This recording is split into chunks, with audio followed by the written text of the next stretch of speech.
Hey friends, last week I did a panel at York University in Toronto with very frequent GTAA guest Matt McManus, as well as a couple of academics whose work we really like. Les Jacobs, who was actually Matt's um, PhD supervisor, and was in turn supervised by one G.A. Cohen, and then Christian Sypnowich, who's written a book about Cohen. And we were doing this panel to promote a book that was supposed to be out by now. It's got a little delayed, but it's coming out a little bit later this spring from Palgrave Macmillan, called Analytical Marxism and Democratic Socialism in the 21st Century, Rediscovering G.A. Cohen. Prices in academic publishing being what they are, I'm not necessarily going to tell anybody to go out and buy this, but we have included the link to the pre-order page at Amazon in the description for the episode, in case anybody wants to, at the very least, see if they can get their library to order it for them. Get their library to get a copy so they can read it that way. But in any case, it was really fun panel. I'm not gonna set it up too much before we actually watch it, but I do want to say just a couple of minutes maybe of introduction to who Cohen was and why Matt and I are interested enough in him and his work to have edited this anthology that's coming out from Palgrave about his work. And obviously he's a figure who we've talked about in this show many times in the past, but I think it's maybe worth just giving new people just a tiny little bit to go on about who this was and why he overlaps certainly with my interests. And then also just kind of setting up a couple of the big themes in his work, so you'll have a little bit of a context for what you're about to see in the panel. So in any case, good morning, Drea. So Gerald Allen Cohen, G.A. Cohen, grew up in a Canadian communist family in Montreal. Like many other Jewish communists in the city, his parents sent him to the Morris Winchevsky School, where students learned what he described as standard primary school things in the mornings, and a much less standard curriculum was taught in Yiddish in the afternoons. Even when his afternoon teachers narrated Old Testament stories, Cohen recalled, those stories were suffused with vernacular Marxist seasoning. Nothing heavy or pedantic, just good Yiddish revolutionary common sense. So one of the classes, for example, was called Geschichte von Klassenkampf. So it's history of class struggle. And Cohen, in an essay he wrote about this many decades later, fondly recalled that he'd scored a straight Aleph in that class in 1949. So the school was ultimately shut down after a raid by Quebec's provincial police Red Squad, right? The anti-subversive unit of the provincial police force. After that, 11-year-old Cohen and his classmates had to go to regular, non-communist schools. But, he says he went out into the wider world with, quote, a rock-firm attachment to the principles it had been a major purpose of Morris Winchevsky to install in us, and with a full and joyous confidence that the Soviet Union was implementing those principles. Now, like a lot of radicals of his generation, he soured on the second part over time. Like after Khrushchev's big speech in 1956, revealing the crimes of Stalin, which of course reflect not just on the personality of one man, but on a system that would give one man the power to commit those kinds of crimes. He started to move away from just sort of straightforward Soviet apologism. I actually wrote an essay for the Substack, last year, called G.A. Cohen Argues with His Stalinist Uncle in Prague, about, some of Cohen's trips to, Czechoslovakia to visit relatives there, and how, he sort of started to get a better sense of the authoritarianism of the regime there. And, when the Soviet Union invaded Czechoslovakia to stop a liberalizing experiment, again, like many radicals of his generation, I mean, he really broke from sort of seeing the Soviet model as a vision of socialism, or even close, right, to the vision of socialism they wanted. But he never actually moved away from those principles that he'd learned at the Morris Winchowski School, right? He just, what's the classic Matthew Arnold thing, right? Try again, try better, try again, fail better, right? He wanted, he was continued to be committed to radical socialist goals, and he continued to be committed to Marxism as an explanatory framework.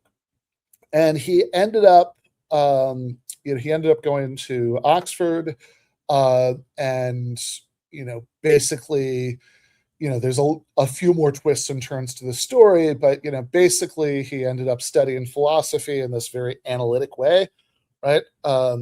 So the line between so-called analytic philosophy and continental philosophy is often a messy one to try to explain, but you sort of know it when you see it. And if nothing else, right, there is a certain kind of valorization of clarity and rigor that's characteristic of what we tend to think of as analytic philosophy, where the characteristic pleasure of reading it tends to be, sort of seeing exactly how the argument goes, thinking about possible objections, how you could respond to possible objections, as opposed to a lot of what we tend to call continental philosophy, which is, where I think it would be fair to say that, oftentimes the characteristic pleasure of studying it is reading a really hard book and having that moment where it clicks, where you feel like you understand what's going on. And I think that, yeah, totally agreed, Brian.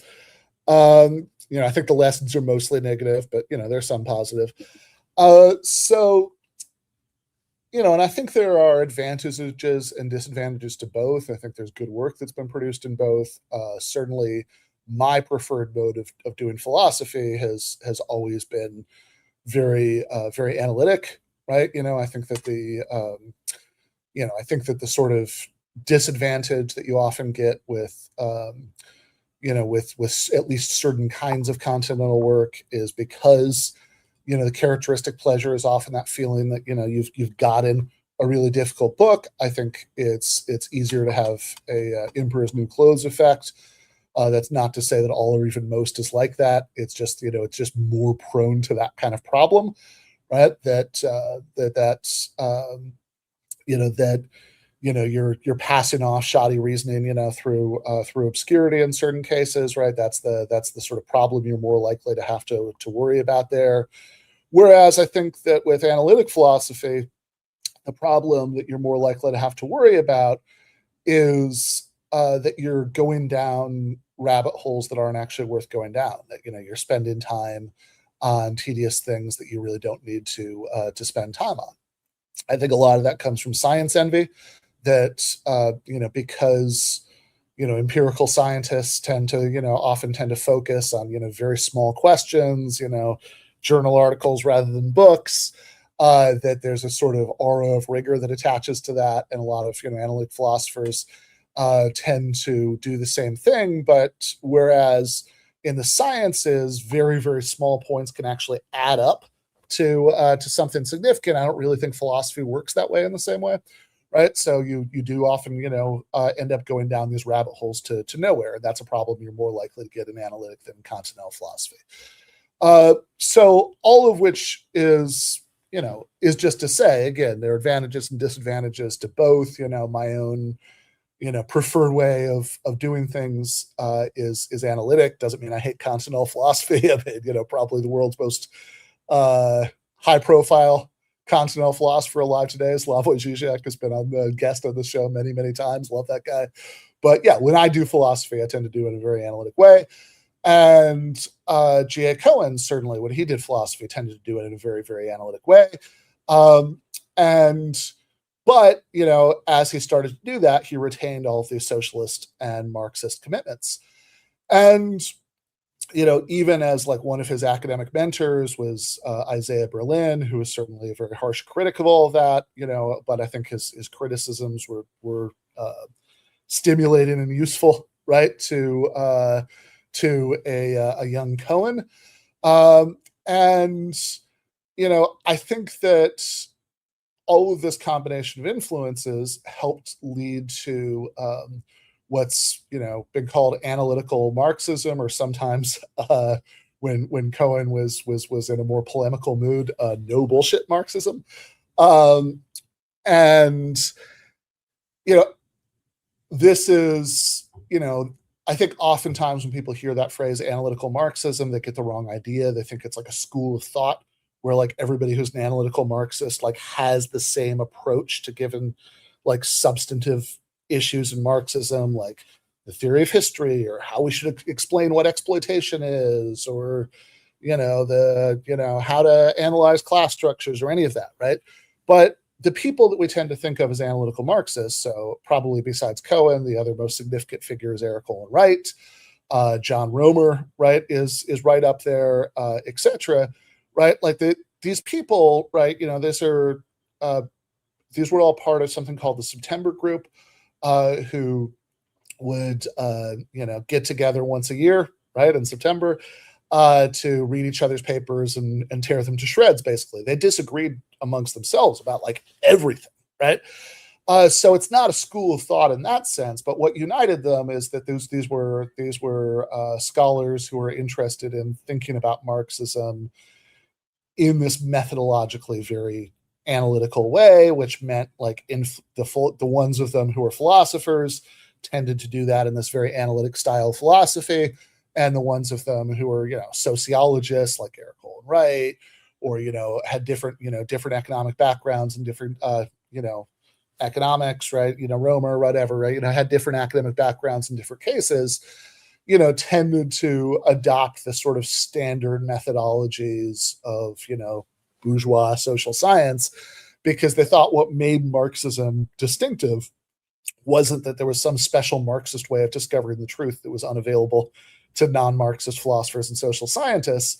It's like, no, you just have to make, you're down on all fours with everybody else, making arguments and evaluating the empirical evidence for the empirical premises of those arguments, and thinking about logical consistency and all that stuff, right? There's no difference, right? They thought that what Marxism was a set of conclusions, right?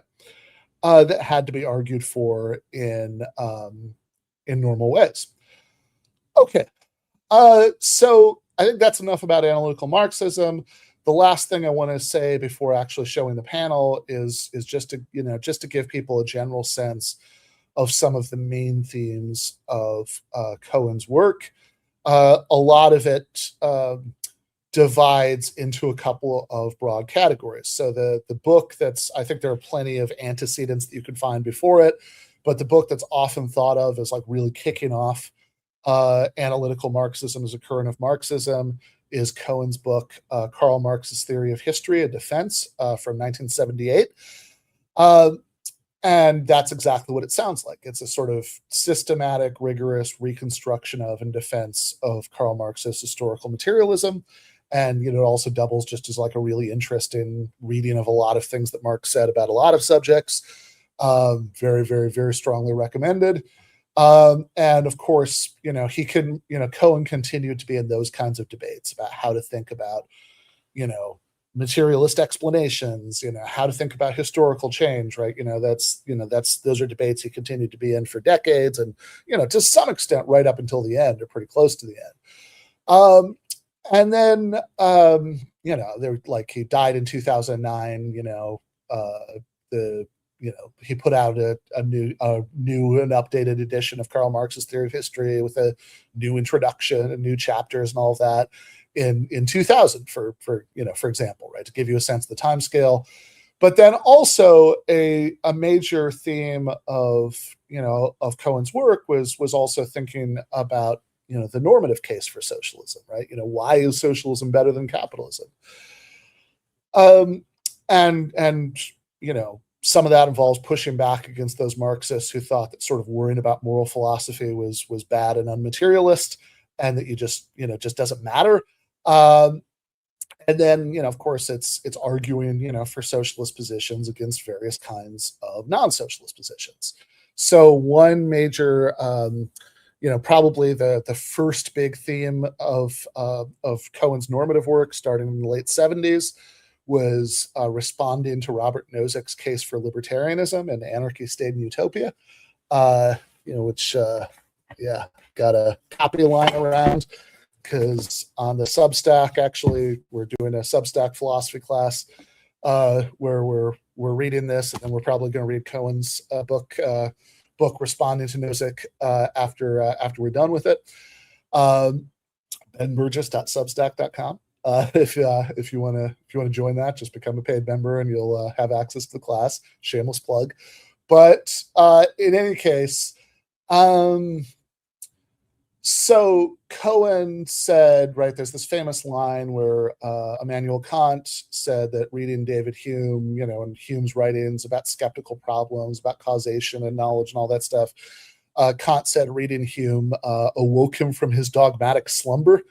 And so as a callback to that, right, Cohen said that that reading Nozick's, anti-socialist arguments, right, in this book, awoke him from his dogmatic socialist slumber, by which he means not that he stopped being a socialist, but that he started realizing that he had to make a defense of certain premises that he just thought were obvious, and there was sort of no need to get into that.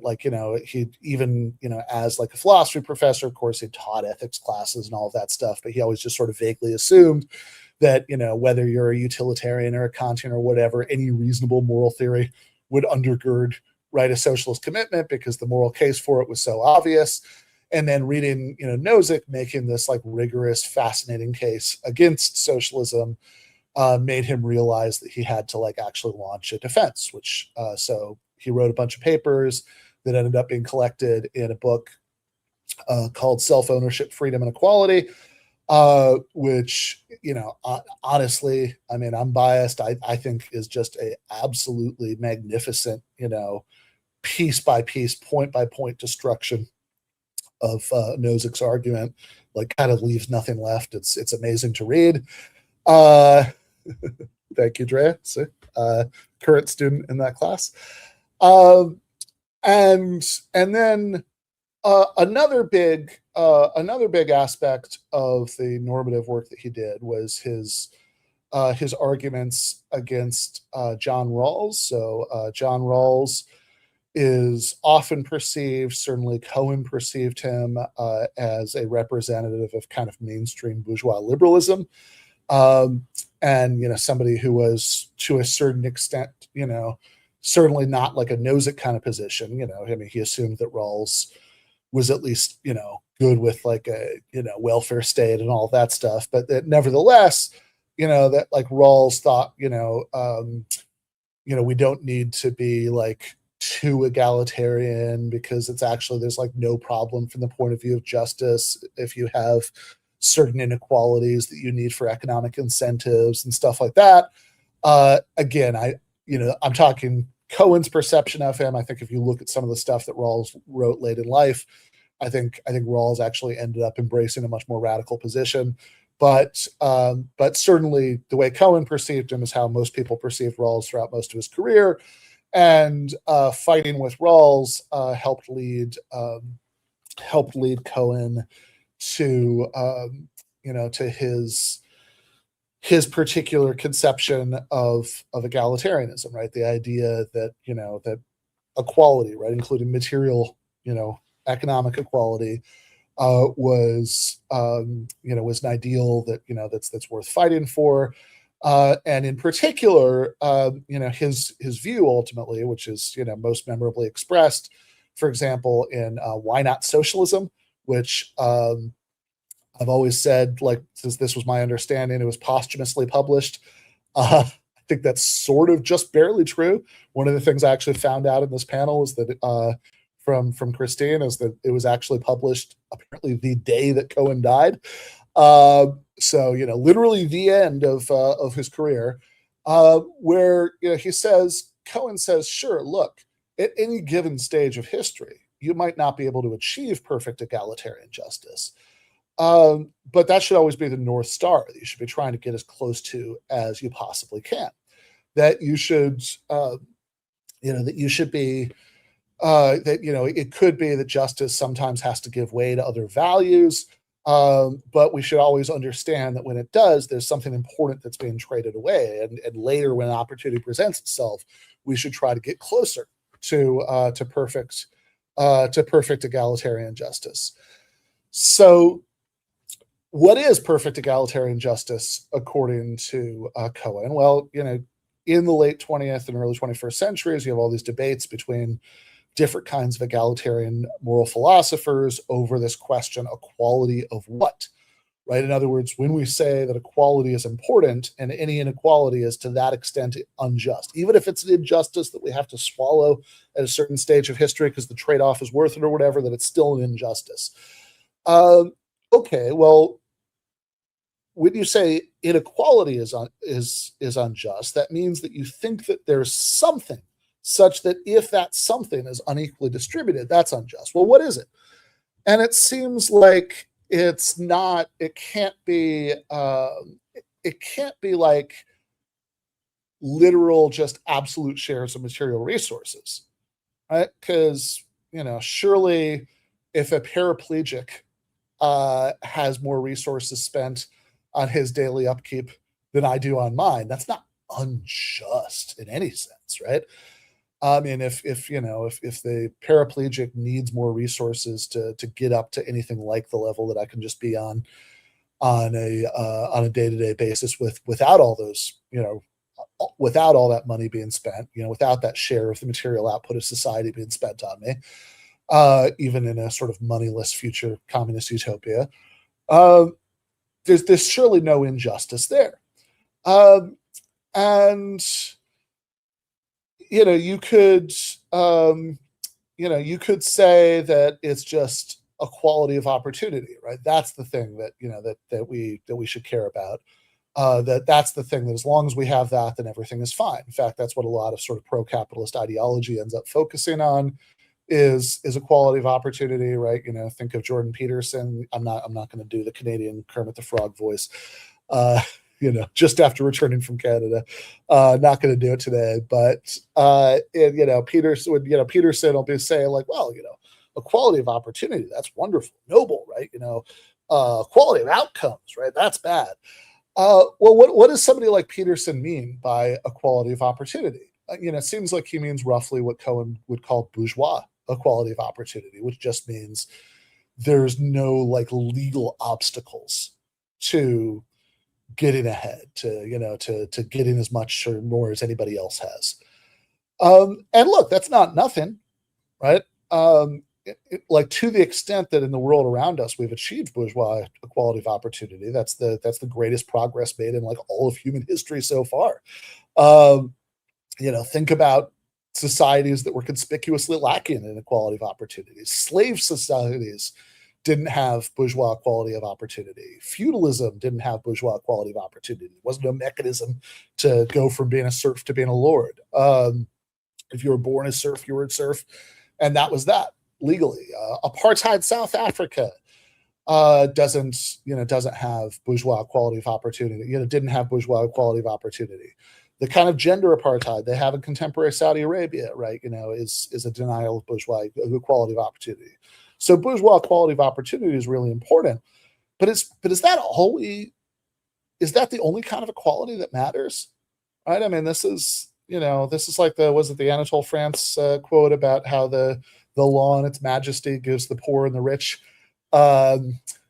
equally allows the poor and the rich to sleep under bridges and beg for food and all that, right? It's like, yeah, come on, there's no legal obstacle to getting to attaining the same things in life as anybody else, but that doesn't mean that there's no obstacle that we should care about.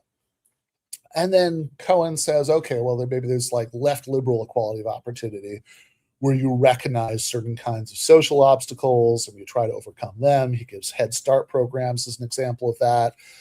But even that he finds insufficient. And so what he ultimately says is, okay, it's not just equality of absolute outcomes, but it's not just equality of opportunity in the sense that somebody like his fellow Canadian Jordan Peterson would mean by it. Instead, he talks about what in Why Not Socialism he calls socialist equality of opportunity, and in his academic writings he just calls luck egalitarianism, which is, I wrote an article about this for Jacobin last year called Luck Shouldn't Determine Our Fates, where the idea is that the inequalities are unjust if they're outside of the control of whoever gets the short end of the stick.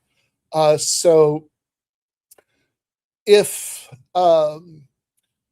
Cohen's ultimate answer to the equality of what question, right? What's the thing that we should be trying to equalize? Is we should be trying to equalize access to advantage. So, capitalist property relations are just immediately ruled out by this because, capitalist property relations allow like a son to inherit his father's company like a, like a king inheriting his throne, right? Just out of sheer genetic luck. Whereas out of sheer genetic bad luck, right? You have all these people who don't inherit a company and they have to go work for the first guy. So that's definitely an example. If you're going to under-resourced schools, etc., that's an example. So far, we've just moved from bourgeois to left liberal equality of opportunity. But Cohen would also say that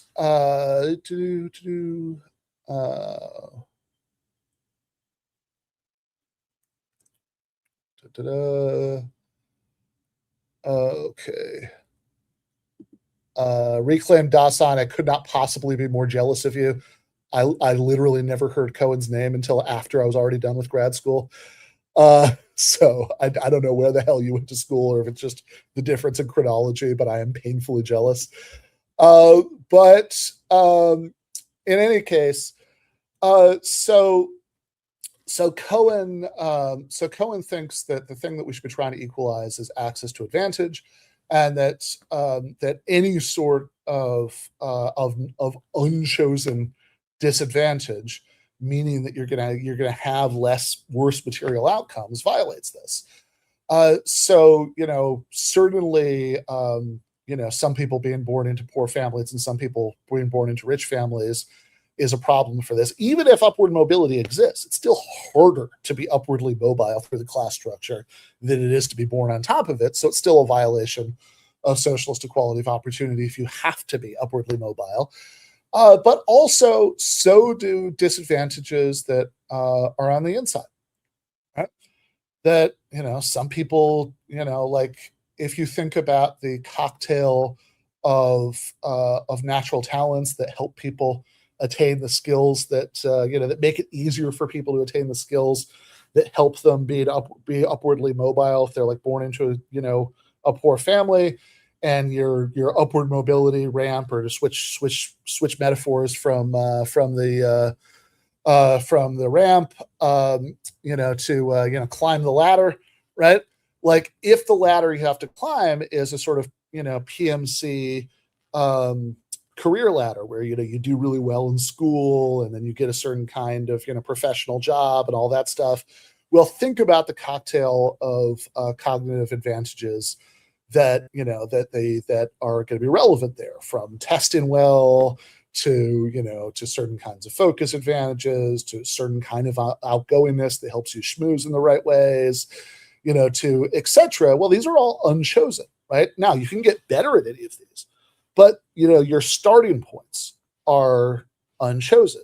So if some people end up as lawyers and other people end up as janitors, and the janitor has a worse life just because his unchosen starting points were different, right? That too is going to be a violation of socialist equality of opportunity. So it is a very it's a very demandingly egalitarian picture of what would count as justice. And he even says, okay, in the sort of socialist society that we would ideally want,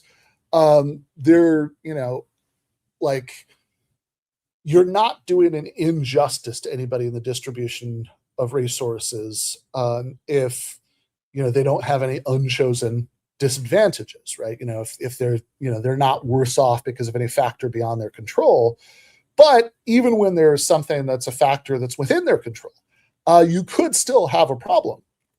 with sort of socialist values that we should care about, because he thinks that justice, the value of justice needs to be supplemented with the value of community. If you truly see people as part of your community, as within the sphere of who you care about, then there are even disadvantages that are within people's control, from foolish choices, etc., that there's only so low that you'd let people sink because of that.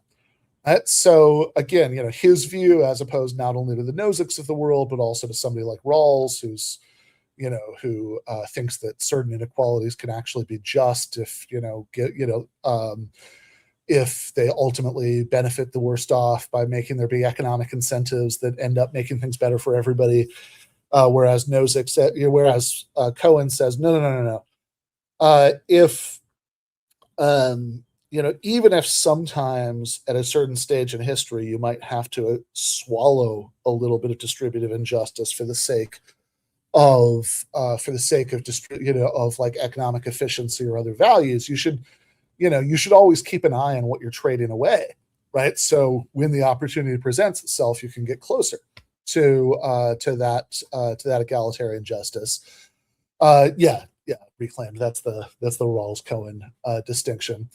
That's Cohen's view, right? So again, we've got this package of normative views that he advances in opposition to Nozick, and in sort of the first stage was normative theorizing, and then Rawls in this second one, and also just these kinds of equality of what arguments with other egalitarian philosophers.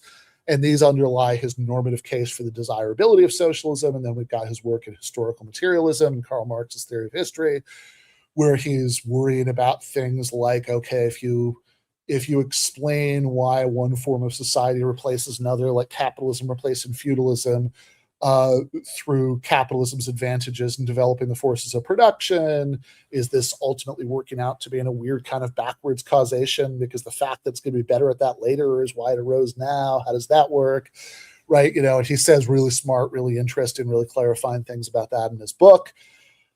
Obviously, there are a million more nuances you could add to all of these. We could go on for hours and hours, but I think that this is enough that even if you're coming into this relatively cold, you should have a fairly decent idea of what people are talking about in this panel. And with that, I will shut up, or, current me will shut up. You are about to see, last week me talking as part of the panel until this is over. So this is the panel that we did a little over a week ago at York University in Toronto, with me and Matt, who are the co-editors of the book, and two of the contributors, Les Jacobs and Christine Sypnowich.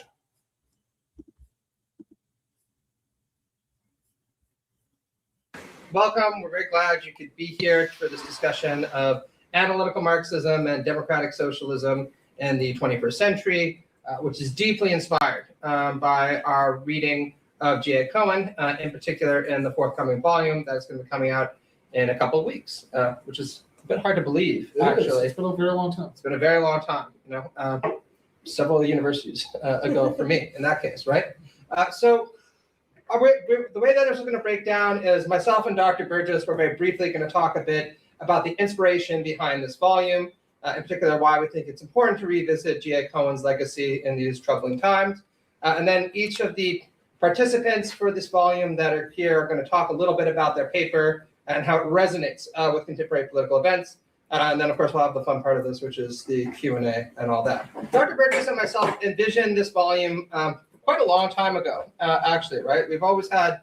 I was living in Atlanta many life events ago when you first brought up the idea. It was 2022? Yeah, I think so. Yeah, it was when I first floated it, right?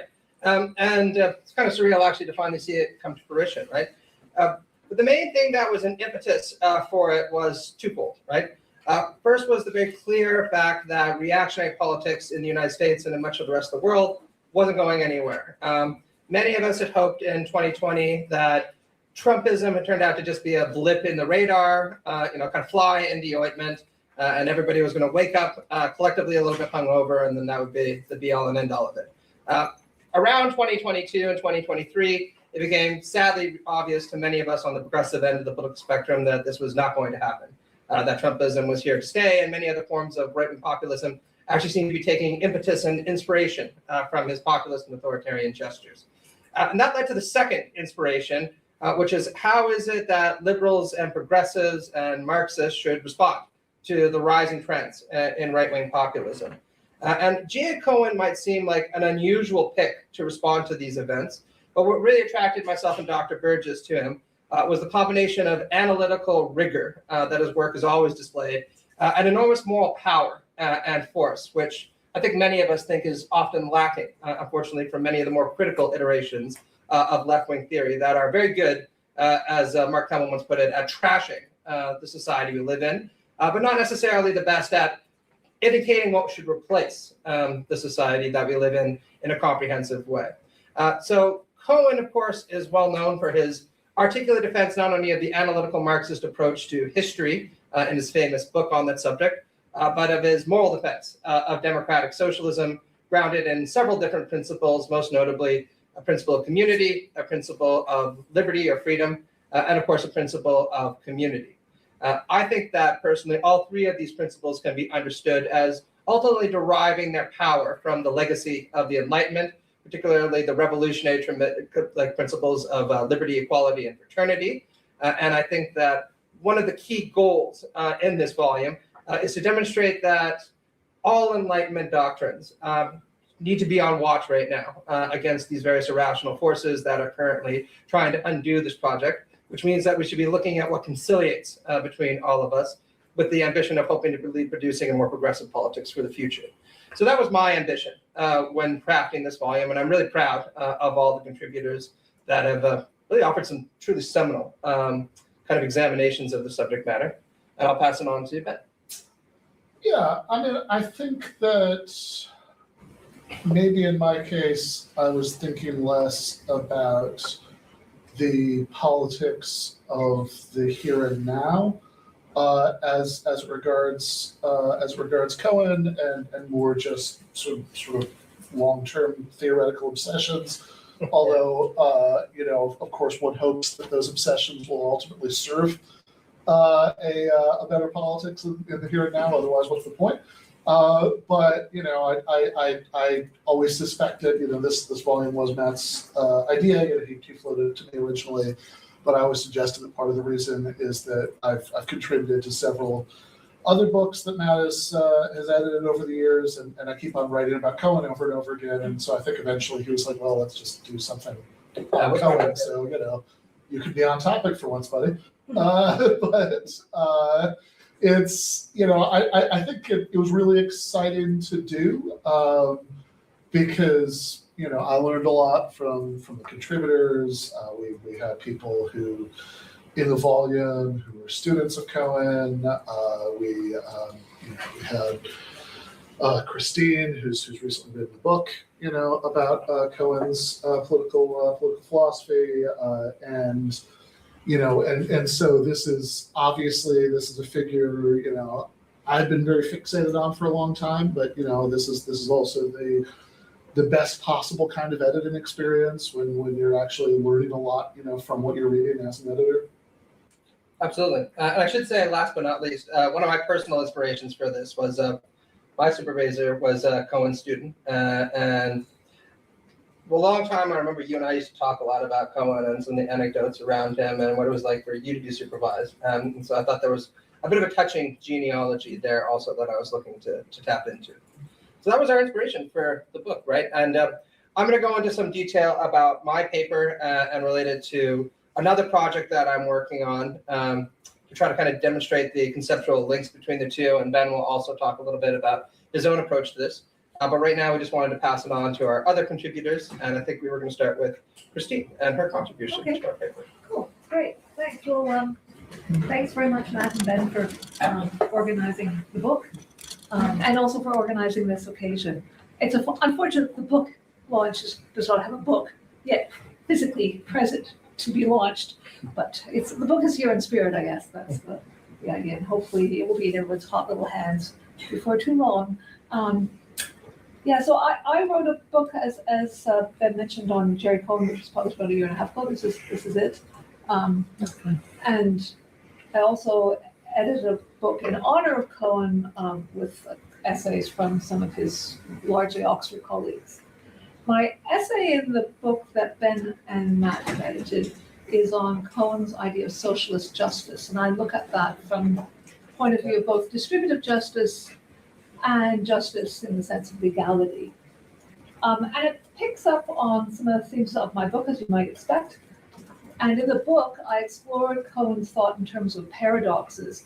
And one paradox that makes him such an engaging political philosopher was that Cohen, as was stressed by you both, his analytical rigor, his emphasis on precision and clarity, founder of the school of analytical Marxism, and which Cohen liked to call the no bullshit Marxists, which actually implies there's a certain amount of bullshit among Marxists, which is an interesting question. Maybe we'll get into that problem and why Cohen thought that.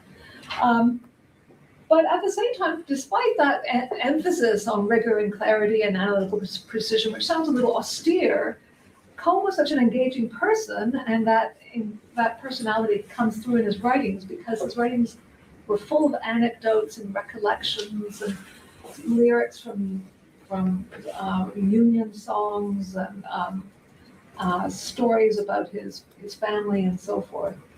And so much as Cohen was influenced and inspired by the feminist slogan, "The personal is political," I also say for him, the political was personal, and that has a lot to do with his background. So the reason why his writings were so peppered by his personality was that he had such an interesting life. He grew up in a working class communist community, Jewish communist community in Montreal. And his parents were very much oriented to the Soviet Union, to Moscow, really orthodox Marxists, active in the Communist Party. And so when the Soviet Union collapsed, Cohen was sort of surprisingly distressed by it, because he had actually become quite disillusioned with the Soviet Union, as you might expect, certainly after 1968. But he nonetheless said, and I'll just quote this really, what I thought was a very touching remark. It's true that I was heavily critical of the Soviet Union, but the little boy who pummels his father's chest will not be glad if the old man collapses. So a lovely remark, but of course, riling against this authoritarian, tyrannical regime that was such a betrayal of Marxist ideals, but then when it collapses, there's this kind of ideological vacuum, which prompted a lot of responses. I think, because Samuel Bowles says, we're partying. What a relief! We don't have to, think that socialism is that anymore. But at the same time, in the context of the Cold War, there was suddenly the left didn't have a place to think about or be oriented to. So Cohen also said that I think with the collapse of the Soviet Union and the removal of that sort of lodestar for his family, he took the view that historical materialism was increasingly problematic as a doctrine about social change and human progress. So he had written a book about Marx, as was mentioned, about Marx's historical materialism, which he thought of as a kind of tribute to his family and his background, the sort of best way to defend historical materialism. He gave an account of that. But he took the view that what he called the obstetric approach to social change, where the working class presides over the inevitable birth of the communist society, was in a way irresponsible, that really you needed normative political philosophy that made a moral case for socialism. And so that's what he then turned himself to doing. I think a couple of other factors was the ways in which working class voters were voting for right-wing parties in the 1980s, and of course that's only more in evidence of late. And also the environmental crisis, where the assumption of surplus was certainly put into question, which was always key in the Marxist story about the transition from capitalism to communism. So Cohen, embracing normative political philosophy, which he hadn't initially, writes about the libertarian Robert Nozick, some really trenchant critiques of Nozick's libertarianism. And then what he devotes himself most principally is the political philosophy of John Rawls. And I think it's the thing that makes that is the impetus for Cohen's work on Rawls is Rawls's concession to incentives. So Rawls famously has two principles of justice. The second principle says that inequalities are justified so long as the worst off benefit. You might be puzzled, how would the worst off benefit from inequality? And it's, at first you think there must be some kind of technical reason, but then actually Rawls says almost in passing, well, if it turns out that human psychology is such that the only way to have a productive society with ample resources is to permit the high flyers, as Cohen called them, the particularly productive and talented, to be rewarded financially more than any account of equality would think they were entitled to. If that's the only way to have a productive society that could attend to the worst off and amply provide for them, then we should permit incentives. And that was around the same time, too, that the Thatcher government was, and right-wing governments everywhere were saying, of course, you can't tax the rich too much because then they won't be productive, and this is trickle-down type economics. So Cohen was really disillusioned that Rawls made that concession. It seemed so contrary to Rawls's argument that people's capacity to make money was part of the natural lottery, was kind of arbitrary and contingent fact, not a matter of moral desert. So Cohen said that it may be that in the real world we have to make that concession, but then what we're doing is we're providing an account of rules of regulation, not principles of justice. And in fact, Cohen was so convinced that principles of justice really demanded that people abstain or constrain their impulse for greater reward, that he penned a very famous essay, "If you're an egalitarian, how come you're so rich?" The idea that, contrary to most left-wing suppositions that distributive justice is a matter of institutions, he said it's also a matter of personal obligations to do your part. Now that makes for a pretty demanding account of equality, and an account of equality which involves a social ethos where we're all committed to this idea of a socialist community where distribution is on the basis of need. So one of the things that I found quite disappointing about Cohen, much as I admired his work, was his turn to love egalitarianism, because I thought that was at such odds with this rich, ambitious idea of the egalitarian community. And I'm not sure how much you know about that school of thought, some of you might not. It's the view that when we're trying to figure out how to realize egalitarian principles, we should take into account the sources of inequality. And in particular, we should be interested in whether people are disadvantaged as a result of circumstances beyond their control, or as a result of choices or gambles that they deliberately made. So this means, by the bar of justice, if you are disadvantaged as a result of imprudent or reckless decisions, then you do not, as far as justice is concerned, merit amelioration of your disadvantage.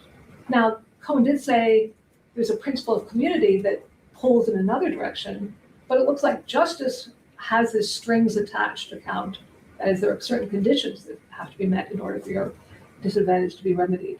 And I always thought this was a terrible betrayal of what is in so many ways such an ambitious and rich understanding of socialism and socialism as an egalitarian community. It's instead of Marxism, from each according to their ability, to each according to their needs. I always joke it sounds more like Stalin's credo, those who do not work do not eat. And it was also sort of surprising in that Cohen's own personality seems so at odds with this. He was famous for being very generous to those in need.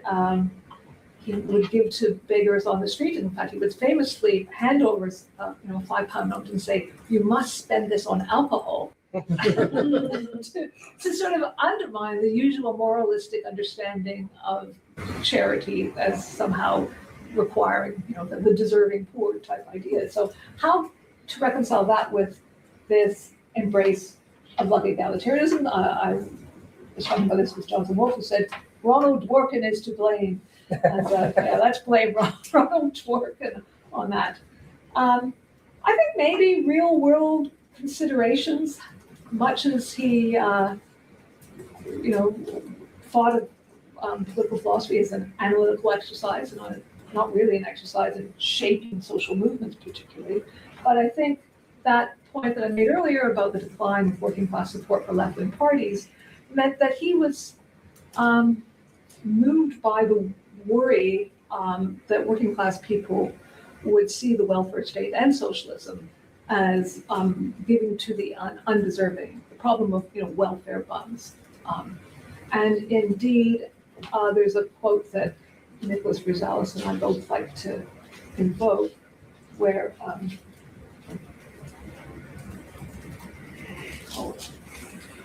he says, so Cohen was influenced by Ronald Dworkin in embracing egalitarianism. And he says, Dworkin has in effect performed for egalitarianism the considerable service of incorporating within it the most powerful idea in the arsenal of the anti-egalitarian right, the idea of choice and responsibility.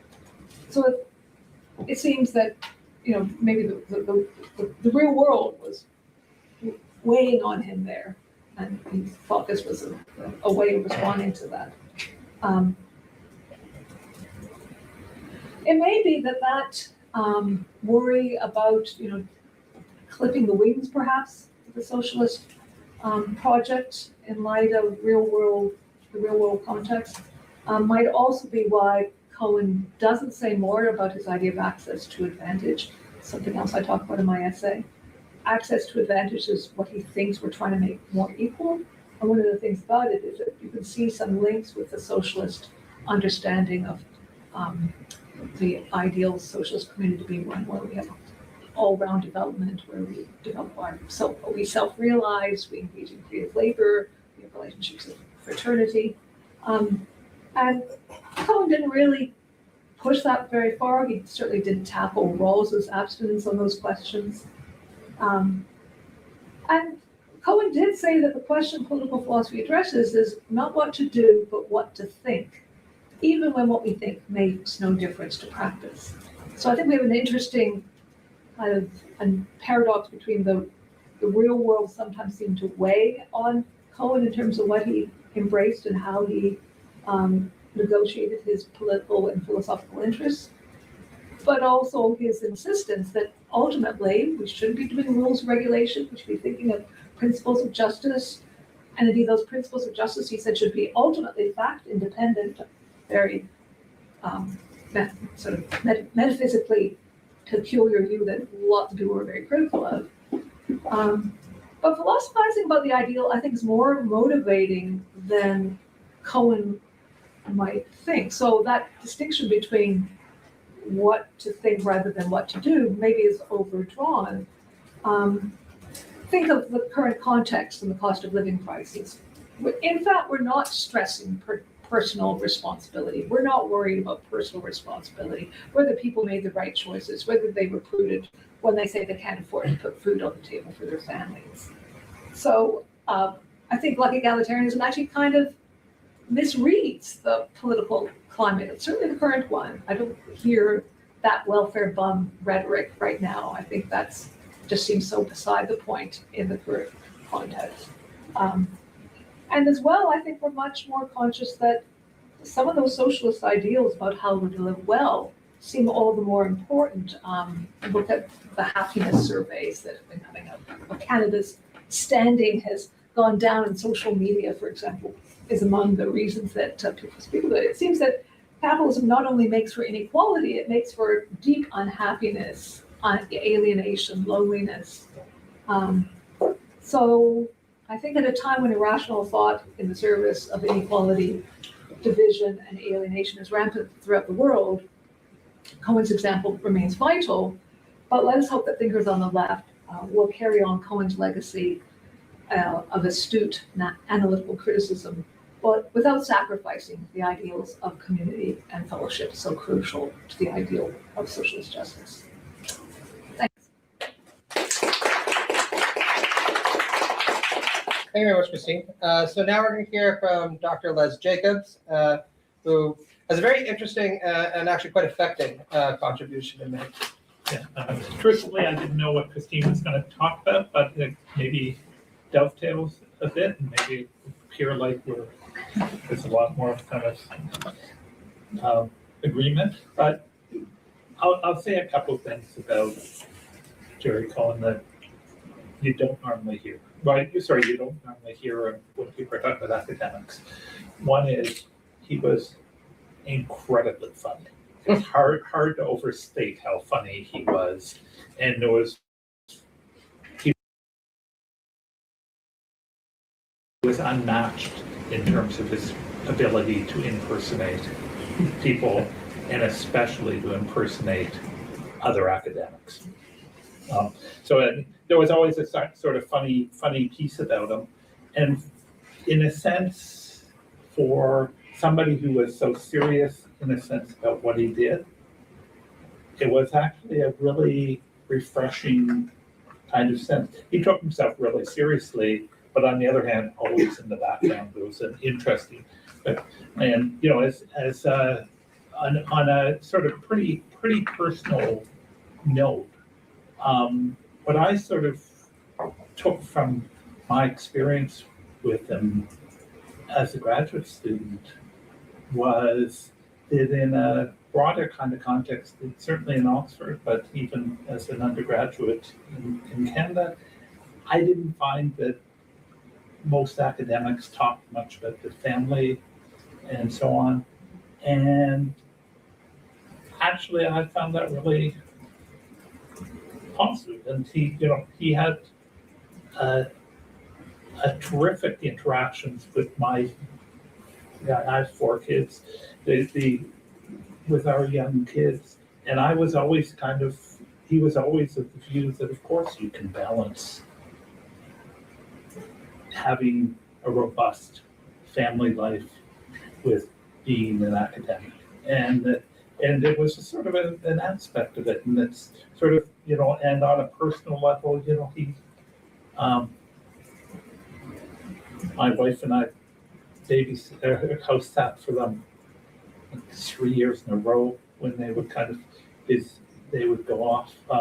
And those were wonderful experiences as a graduate student. Spending time, and Matt knows that, one of the things I took from that was I always have had a history of graduate students house sitting, and it's sort of so there's lots of. My second year, I got to house sit his house, and I had this big giant home that I lived in near Broadview Station, and I remember for a little while, I'm like, I must be the coolest person I never met. Anyhow, so I mean, I want to say that the other thing about him is that I was writing about a dissertation on human rights that frankly he didn't really believe in. But he was such a sort of generous academic that wasn't his kind of role. He did, of course, think a reasonable amount of what I said was bullshit, but that didn't sort of matter to him. There was an openness to, he was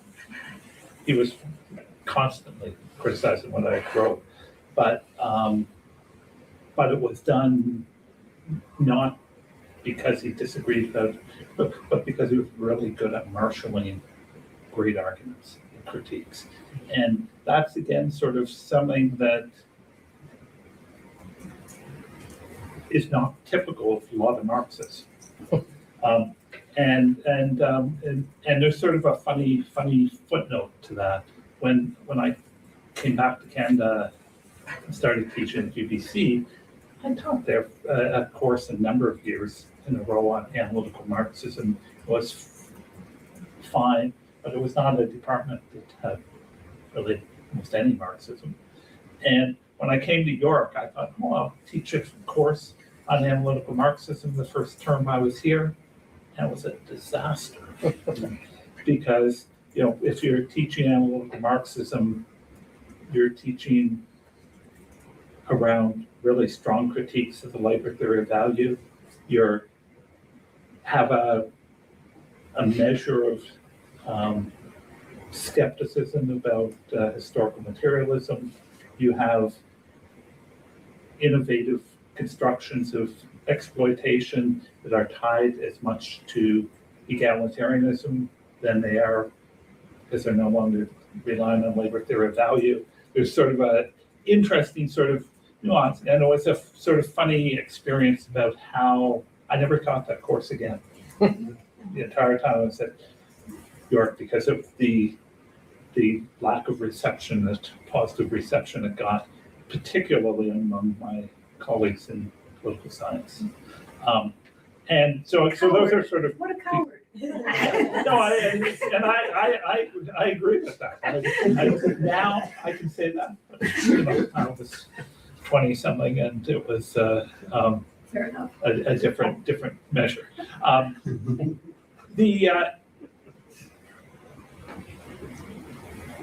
When I say that I wrote a PhD about human rights with defense of human rights, like Cohen, I was sort of woken kind of from my sort of, Cohen used to always say, who knows it, woken from his dogmatic slumbers. And Nozick and him and I shared that.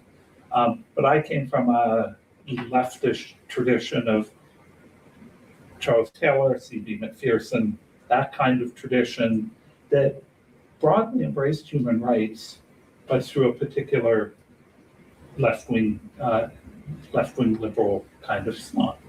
And Cohen didn't have that, and I have highlighted many times how little he has to say about human rights in his corpus. He really says very little about human rights, which is surprising for a sort of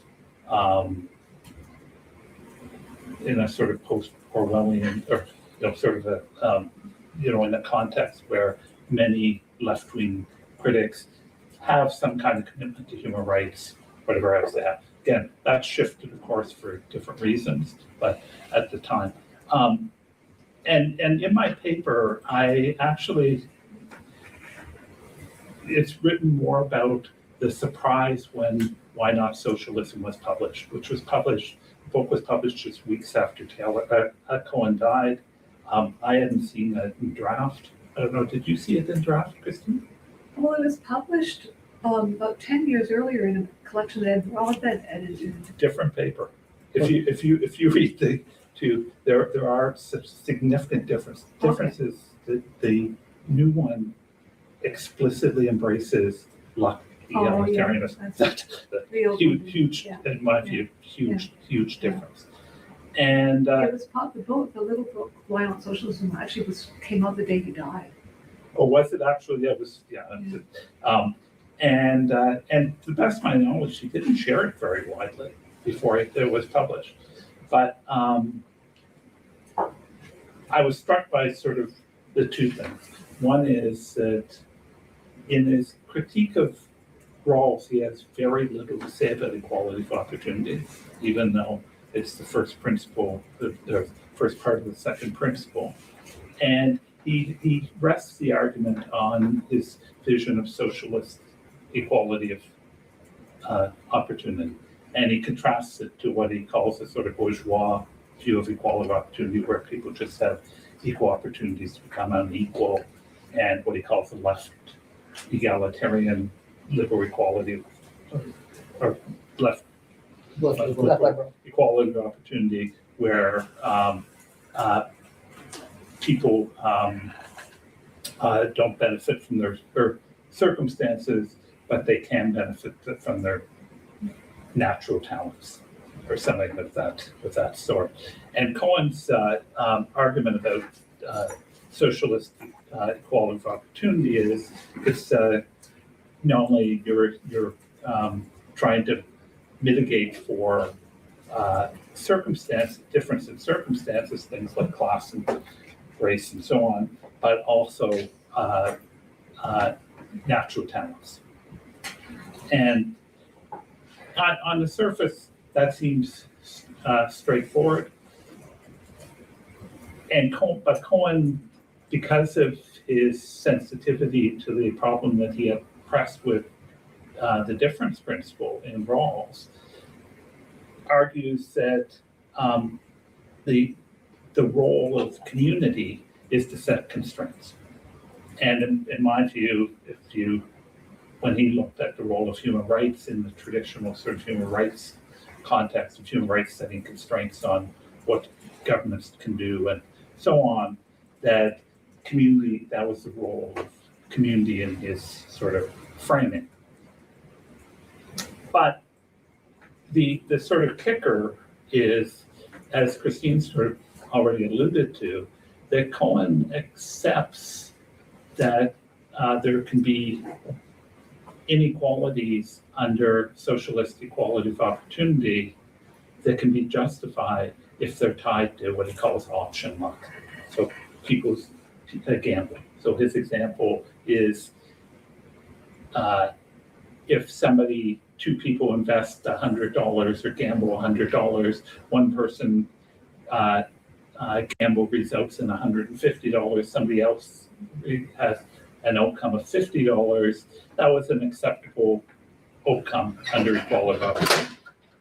And the role of community in his view is not about the justice constraint on that, but rather that what the right thing to do within your community is to actually redistribute it back in some sense. But ultimately, that was an issue of voluntary choice, not a requirement of justice. And in my paper, I say, that, imagine that you extrapolate that from that and took somebody, in a Canadian context, two Canadian investors who have $10,000 in 2015. One person invests in NVIDIA, and NVIDIA roughly at valued when I wrote the paper was something going to be like $2.2 million would be the value of that $10,000. I think it's probably now 2.6 million now. And if you'd invested in Intel, again, same line, you would have lost $3,000. You'd have $7,000. Under Cohen's option luck or luck egalitarianism, you wouldn't have the measures that characterize left liberal equality of opportunity. Left liberal equality of opportunity would readily justify capital gains tax. You would have significant capital gains tax, would redistribute. It's a matter of justice and requirement. And you might argue about what the level of capital gains tax is, but it's very basic principle of left egalitarianism. And it goes back to the kind of argument that underpins people like Taylor, McPherson, that where people do the reasons that those policies are justified and are part of justice is because it's the societal conditions that even enable that at all. That becomes the kind of rationale. Part of my argument about human rights is that's actually why human rights are, in a sense, indivisible, and are not only about rights to basic freedoms, but social rights and so on and so forth. But but that is part of the the left liberal tradition around human rights. Human rights are much closely tied together. And it's a funny argument in Cohen, because what Locke egalitarianism ultimately kind of reflects is the kind of criticism that Taylor was making about atomism to begin with, that there's a weird kind of way in which for people like Nozick, people are entitled to what they're entitled to, and that's the starting point. And Locke egalitarianism, even in Rawls's or in Cohen's version, still has that funny commitment, and he introduces community later, but it's a funny kind of argument that is weird to hang on a justice argument. Again, not because he's holistically, as you kind of put it, and you and I have talked about this, that the political package on the whole, when you building community, it's, if you want a particular idea, but from an argument of justice, my inclination is to think that you have constraints on option luck that Cohen doesn't recognize as the demands of justice. And that's the drift of the argument. And like I say, it's kind of a I sort of rhetorically said, described as kind of Cohen's folly around equality of opportunity, because I think that there's just something strange about the non-recognition that a lot of people on the left thought he was nuts about thinking Nozick was so attractive, because he did like Nozick. And I would say sort of final note is him and I disagreed regularly on Dworkin. Dworkin never embraced the idea of Locke egalitarianism, even though people like Cohen read it into him. He always said, no, I don't subscribe to a Locke egalitarianism. And part of it is because Dworkin had a view about things like capital gains. And that's the drift of the argument. Capital gains and clamshells. But yeah, thank you very much, Dr. J.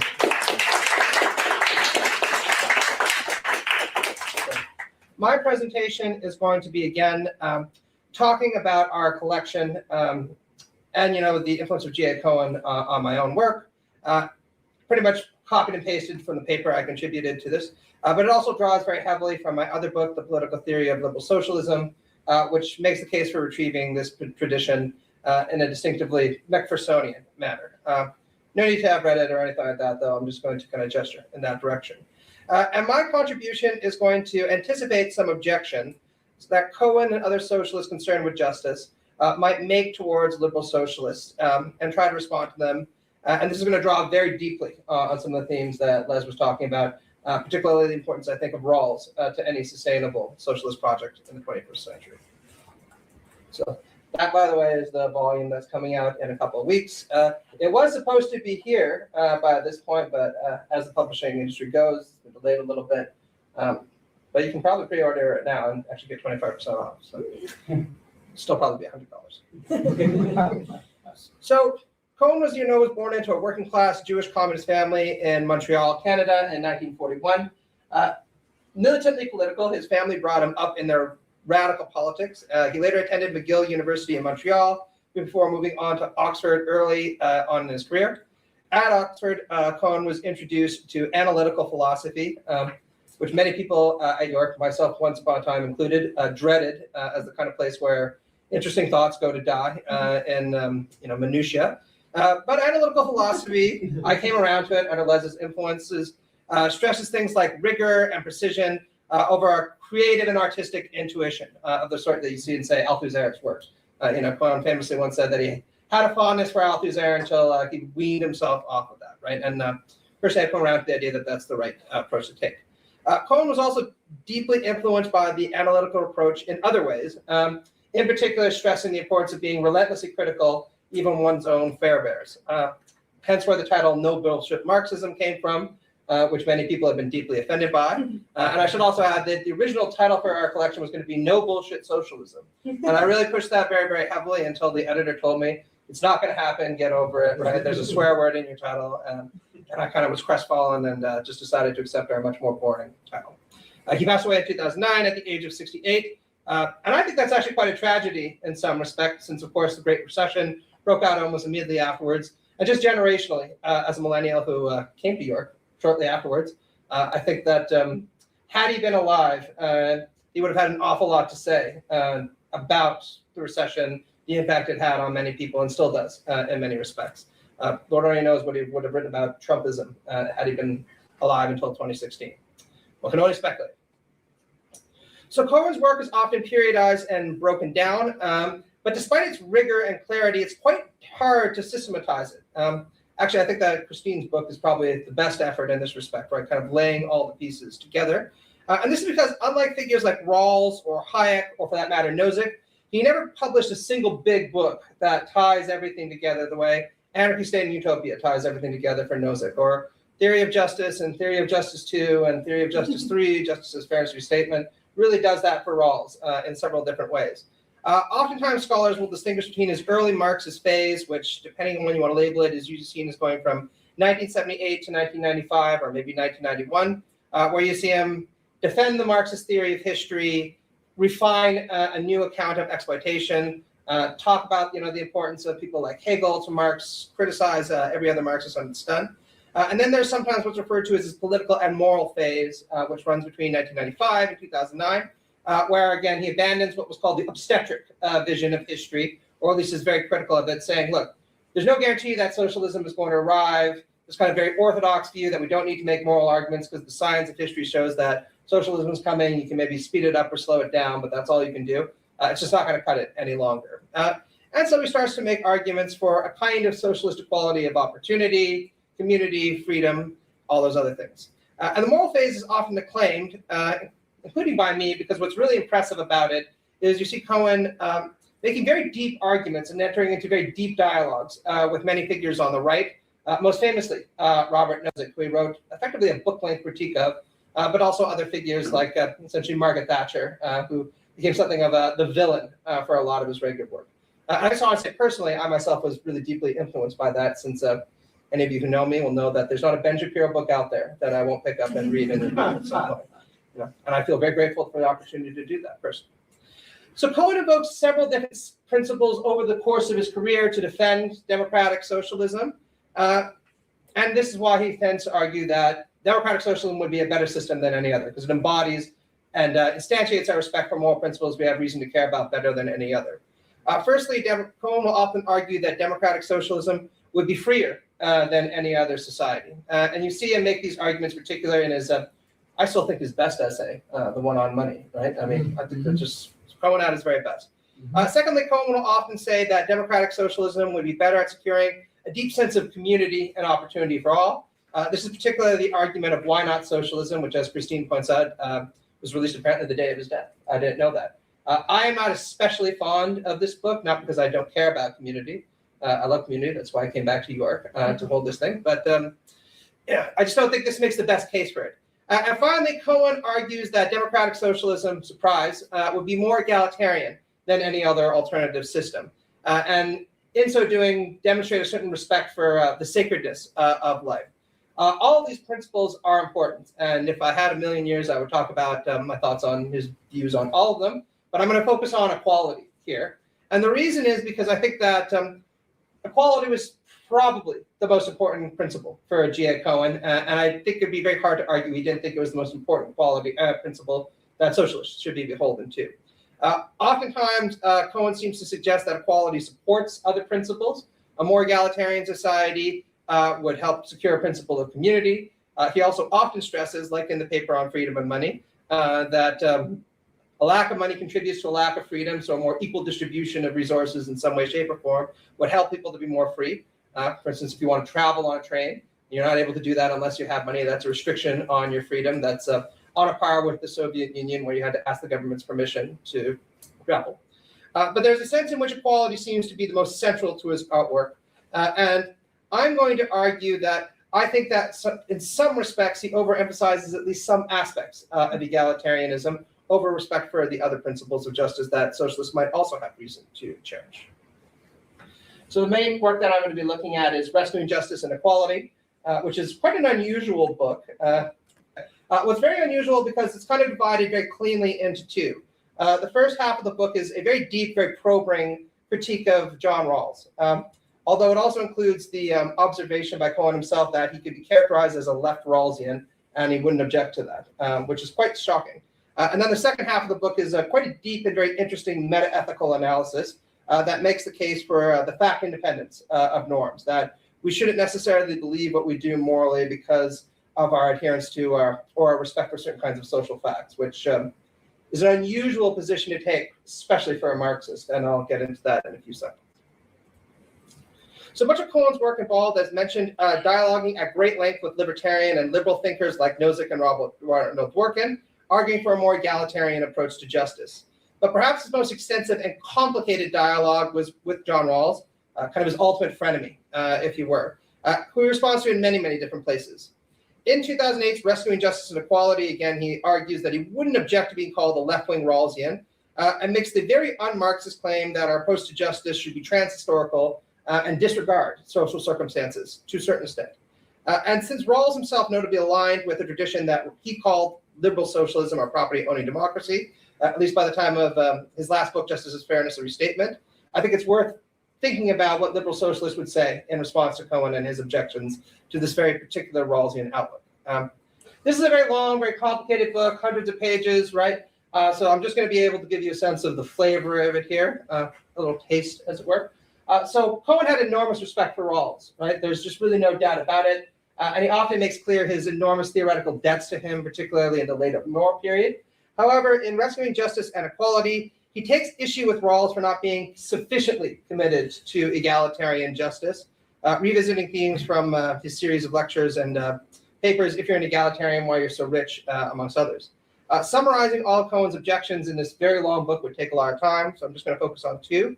So firstly, Cohen takes serious issue with the fact that Rawls says we need to be sensitive to incentives when conceptualizing an egalitarian society governed by something like Rawls's famous difference principle. Now, there are a lot of valences to this, but long story short, many of you might know that Rawls argues that inequalities can be justified, even in a liberal socialist society, so long as they are to the benefit of the least well-off and only the least well-off. And this is often taken as an argument for the need to retain certain incentive structures to inspire people to become doctors or lawyers if that's the benefit of the least well-off, because otherwise people aren't going to bother going to law school or med school because they're just not going to think they're going to get a big reward or chunk of money at the end of this. And Cohen memorably compares this in the book to a kidnapper who calls the parents of the person they've kidnapped and says the parents have a moral obligation to pay him money or their child will suffer. The problem with this is that the kidnapper absolves himself of any duty to not profit from his initially immoral act and places the responsibility solely on the parents to kind of rectify the immorality that's taken place. Similarly, Cohen says, someone who claims they will not work for the benefit of others unless they are incentivized to do so, or incentivized to kind of help induce the structures that are needed for egalitarian society, can't be said to care very much about egalitarian justice. In this respect, and Cohen doesn't like to use this term, but I will, he seems to think that Rawls' difference principle is too disindividuated, right? It removes from us the responsibility to be committed to egalitarian justice as individual persons, right? That leads to the second objection. So Cohen rejects the idea that the principles of justice should be applied only to what Rawls calls the basic structure of society, rather than govern individual behavior. Notably, Rawls famously says, especially in his lectures on political philosophy, that this is an idea he takes from Marx and Hegel, that the principles of justice are to govern the basic structure rather than individual behavior the way other liberals argue. So Rawls famously argues that the principles of justice should only govern the basic structure while leaving individuals largely free to pursue their own comprehensive visions of the good life. This is quite complicated in Rawlsian theory. If you really want to be bored, we can talk about the Aristotelian principle and all that, but this is the generic view that people take. Cohen noticed that Rawls occasionally wobbles on this claim, especially when he's under pressure from feminist critics who argue for an extension of the principles of justice into the family, following the famous feminist dictum that the personal is the political, which personally I have a lot of sympathy with, right? So Cohen thinks that Rawls was right to wobble on this point, since any morally sensible, and for that matter, morally sensitive person would recognize that we have reason to care about outcomes in the personal areas of our life, in addition to to justice and political and economic structures. So I think these are really powerful and very thoughtful objections. And again, one of the things that I really admire about Cohen, in addition to being a pretty funny guy, is the fact that he had this really pronounced ethical seriousness to him. That as a continuously lapsing Catholic, I just happen to find very resonant, right? We were talking about this just It's not just one and done. You keep lapsing. Yeah, that's exactly that. Well, that's a very Catholic thing to do also, right? You gotta pray to God, okay? So Cohen's objections to Rawls are powerful and thought-provoking to anybody who cares about egalitarian justice, which I'm guessing most of us in the room do. Nonetheless, I think that a liberal socialist like Rawls, or myself, or any of you who might be wobbling on converting, we can respond to him, okay? While still arguing for a radically egalitarian outlook without imposing such severe ethical burdens on individuals. So firstly, I argue it's important to note that Rawls claims in the lectures on moral philosophy to have taken the concern with the basic structure from Hegel and later from Marx. And there's a deep sense, therefore, in which Rawls is not a methodological individualist, but a methodological collective. The idea that we are social animals, and consequently that we need to take seriously the society in which we live. Given how Marx himself follows Hegel on these concerns, I think that there's a really strange sense in which Rawls is being more Marxist on this point than Cohen himself, because Rawls says the basic structure is what we should be concerned with, social reality is what we should be concerned with, rather than just rather than individual moral behavior. So this is Rawls' statement about his own philosophy in his last important work, Justice is Fairness Restatement. Welfare state capitalism also rejects the fair value of the political liberties, and while there's some concern for equality of opportunity, the policies necessary to achieve that are not followed. It permits very large inequalities in the ownership of real property, by which he means productive assets and natural resources, so that the control of the economy and much of political life rests in a few hands. And although, as the name welfare state capitalism suggests, welfare provisions may be quite generous and guarantee a decent social minimum covering the basic needs, a principle of reciprocity to regulate economic and social inequalities is not recognized. This leaves what Rawls calls property-owning democracy and liberal socialism. Their ideal descriptions include arrangements designed to satisfy the two principles of justice.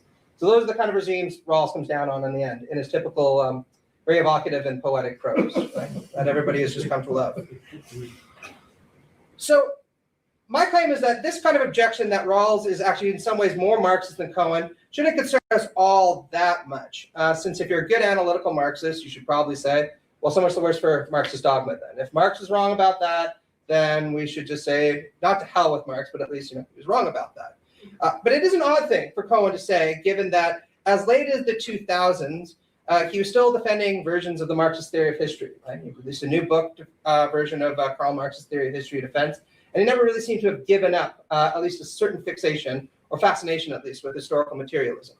The more important objection I want to make, though, relates back to liberty and the importance of the principle of liberty. Rawls, Dworkin, and other liberal egalitarians emphasize how, at least on their theory, liberty and equality support one another as basic principles. Although, as Les taught me again and again, Dworkin, I think quite rightly, used to say that it's a good thing liberty and equality don't conflict, because if they did, equality would win all the time, right? According to Dworkin, and I think that Rawls carries a similar intuition in his work, we are committed to equality because of our commitment that each life is sacred. It's important that everyone's life, regardless of circumstances, go well. And this leads in very clearly to a commitment to liberty, because as Dworkin would say, we have a special responsibility to ensure our own lives go well, that no one else can assume for us, right? It is important to us that our life goes well. No one else can live our life for us. And I think this is why Rawls places such an important emphasis on the importance of the basic liberties in his system, and why somebody like Dworkin emphasizes the importance of fundamental rights that need to be guaranteed even to unpopular minorities, right? One of Dworkin's most powerful points is that democracy can become inherently anti-egalitarian if large majorities want to persecute minority groups.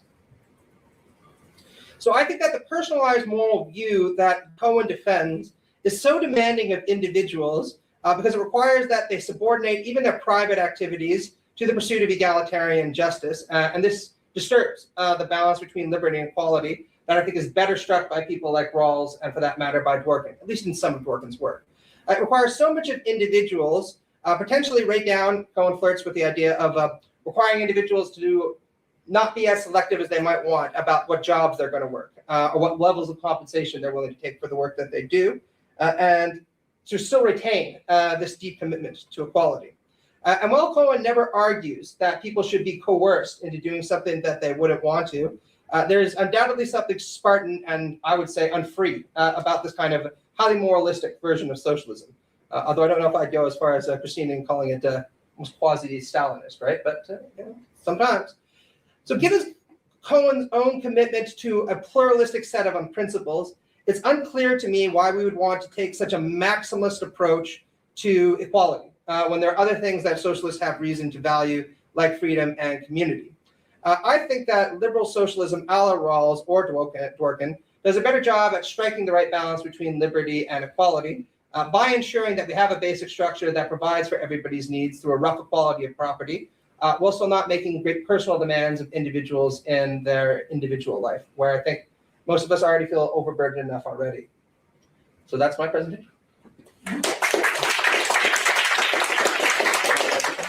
While I'm waiting for this, let me just say, you know, this was like really fascinating for me to hear the initial talks, and of course, you know, there's really provocative contributions. There's so much there that I want to argue with, or ask about, or interact with. But you know, I will be good and save almost all of that for the Q&A. I do just want to note two things. One of them is, if it's not obvious from the presentations, it certainly won't be obvious from mine because I focus elsewhere. I think there's a really interesting range of views here about Cohen's luck egalitarianism, what he calls in Why Not Socialism, his socialist equality of opportunity principle, because Christine, and I think in his own way Les, both think that it's insufficiently egalitarian. And Matt, I believe, is a right deviationist on this, right? You know, I think he's going to be on Rawls' side of this, and he thinks it's actually too demandingly egalitarian. Whereas I sit here alone in the sensible center, thinking that Cohen was just right about luck egalitarianism. So I'm sure we can get into that in the Q&A. The second thing is that Les's comment about Cohen's humor and his impressions always reminds me of back in 2019 showing the late great socialist podcaster Michael Brooks a video of Cohen doing an impression of Gilbert Ryle, which is very mean but very funny, and Michael telling me that watching it made him a little mad because he really wanted to book Cohen on the show now. It was a terrible shame that they could no longer do this. But the main thing that I was grappling with in my paper in the book is not, you know, the content of the moral theory for the most part. Right? It was one way, but for the most part, it wasn't the content of the moral theory, you know, luck egalitarianism or otherwise. But it was the relationship between that normative case for socialism and Cohen's analytical reconstruction and defense of historical materialism. There's a narrative about the trajectory of his career that I think we heard again. I think there were some competing claims, and you know, if you kind of parse it all in the earlier presentations, but it's very, very common. I think anybody who's taken an interest in Cohen's work has heard some version of this narrative before, that says there are two phases of his career. You have early materialist Cohen, who's, you know, starting with the publication of Karl Marx's Theory of History in 1978, who's interested in defending a relatively orthodox Marxist account of historical materialism. And then you have later normative Cohen. And they, you know, again, you hear versions of this from Cohen's, you know, friends and admirers, and you certainly hear it from critics of him. From both, on the one hand, critics of Cohen from within Marxism, and on the other hand, of course, anti-Marxists. And the version of the story that you tend to hear in both cases, like where the anti-Marxists and the Marxist anti-Cohenites converge, is that they'll say, okay, Cohen started out trying to combine real hardcore Marxism with the methodology of analytic philosophy. And at some point that project ran into trouble or ran out of gas, so he was then forced to switch to doing moral philosophy. Having given up on the capital L, capital H laws of history, he settled for making arguments about the desirability of socialism. And whereas I wouldn't go so far as to deny that there are any elements of truth to that, I think that there are places certainly where you can see him in his late work caveating certain claims, backing off of certain kind of inevitability claims, etc. My position, certainly the paper, is that there was, he left us with plenty of gas in the tank of an analytical reconstruction defense of historical materialism. As Matt said, as recently as 2000 edition of Karl Marx's Theory of History, he's introducing various second thoughts and caveats, but there's not really a sweeping abandonment of the core claims. And I would certainly point to this book, Reconstructing Marxism by Eric Wright, Andrew Levine, and Elliot Sober, from the 1990s, which I think is the first part of it is a sophisticated defense of a version of historical materialism that's inspired by, although it tweaks in certain ways, Cohen's formulations in the late 70s. And it seems to me that this is still the state of the art. I think that sadly, we just don't have enough analytic philosophers in the 2020s who are interested in historical materialism that we have either something better than this or a particularly compelling critique of it right now. But I think that if you want to pick this up, I think you just kind of have to thaw out reconstructive Marxism and start from there. Shameless plug to all the grad students in the room. No, seriously, do this. I would be so happy, right? Read some dissertations about this. And certainly if you combine it with Eric Wright's classes. Oh yeah, no, absolutely, yeah. And he actually has really interesting things to say in classes about the elements of historical materialism that that he'd still defend. So, but this idea that, okay, first Cohen was interested in defending relatively orthodox historical materialism, and then he gave that up, or realized it was fruitless and abandoned it, and he was just doing moral philosophy. The anti-Marxist version of this comes from Canada's own Joseph Heath, who wrote a widely circulated essay a couple of years ago called John Rawls and the Death of Western Marxism. And the story that Heath tells is that starting with the publication of Karl Marx's Theory of History in 1978, there was this tremendous upsurge of academic interest in renewing and clarifying Marxism. And you had all of these no bullshit analytical Marxists who were doing what Heath describes as some of the most intellectually interesting work out there. But somewhere along the line, it all ran out of steam, and Rawlsian liberalism just sort of absorbed it all like a philosophical Borg. Obviously, Cohen, very famously had deep disagreements with Rawls. We just heard about some of them. But in Heath's story, these are just details. The important thing is that Cohen and the rest of the analytical Marxist crew started out being interested in exploitation, which is a properly Marxist concept. And trying to make sense of that was a bit of a conceptual mess. And then in Heath's telling, they realized over time that exploitation didn't really matter. What really mattered was inequality, which Heath frames as a fundamentally liberal concern that's alien to Marxism. And one of the things that was interesting to me when Heath's essay came out is that when it was making the rounds, I noticed, okay, Heath is an anti-Marxist liberal, but his essay was being shared with equal enthusiasm by people who agreed with him and by people who thought of themselves as very orthodox Marxists and were kind of taking this as a morality tale about how analytical Marxism, and its many deviations, from the truth, of the original stone tablets of Marxism will lead you back to anti-Marxist liberalism in the end, inevitably, right? And liberals like Heath, or some conservatives and libertarians I saw sharing the essay back then, basically think, okay, Cohen started out in Karl Marx's theory of history trying to do no bullshit Marxism, and then he came to realize that when you took out the bullshit, there was nothing left, right? You know, it was bullshit all the way down. And whereas the story told by orthodox Marxist critics of Cohen might go something like this, or this is one version of it. The heart of Marxism is the dialectical method. And, you know, so there's a famous quote from Leon Trotsky about how Marxism without the dialectic is like a clock without a spring. And in dismissing that method in terms of the methodologies of analytic philosophy and the bourgeois social sciences, it was inevitable that you'd end up in fundamentally bourgeois liberal conclusions. And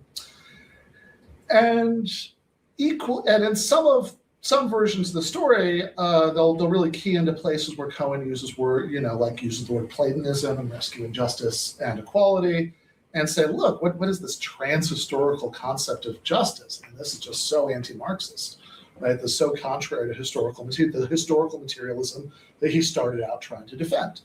And what I argue in the paper is that both versions of the story are just fundamentally wrong for several reasons. And in the time I have left, I'm going to mention a few of those reasons, sort of run through some of those reasons, and then at least gesture in the direction of the positive project of the paper, which is trying to supplement Cohen's picture of history and justice and how the two interact, and to sort of try to show that there is, even if he was correct about all the things I think he was correct about, that there was something important that was missing there. So the first reason I think the story is misguided is maybe the least interesting, although I think it's also pretty decisive as to the actual claim about the trajectory of Cohen's career. And that is that the chronology doesn't work. So if you read, for example, Nozick's big paper about Will Chamberlain, that was published in 1977. And all of the major elements of his moral case for socialism, all the major elements of the case for socialism you get in Why Not Socialism, published on the occasion of his death, right? So at the very possible last moment of his career are basically all there in that 1977 paper. He's already talking about equality as the most important socialist value. He's already saying, right, in footnote 8, that justice just is equality. And so to the extent that equality has to give way to other values, we're trying to figure out how the institutions of socialist society should work. We should think of that as accepting a certain amount of injustice because of other values.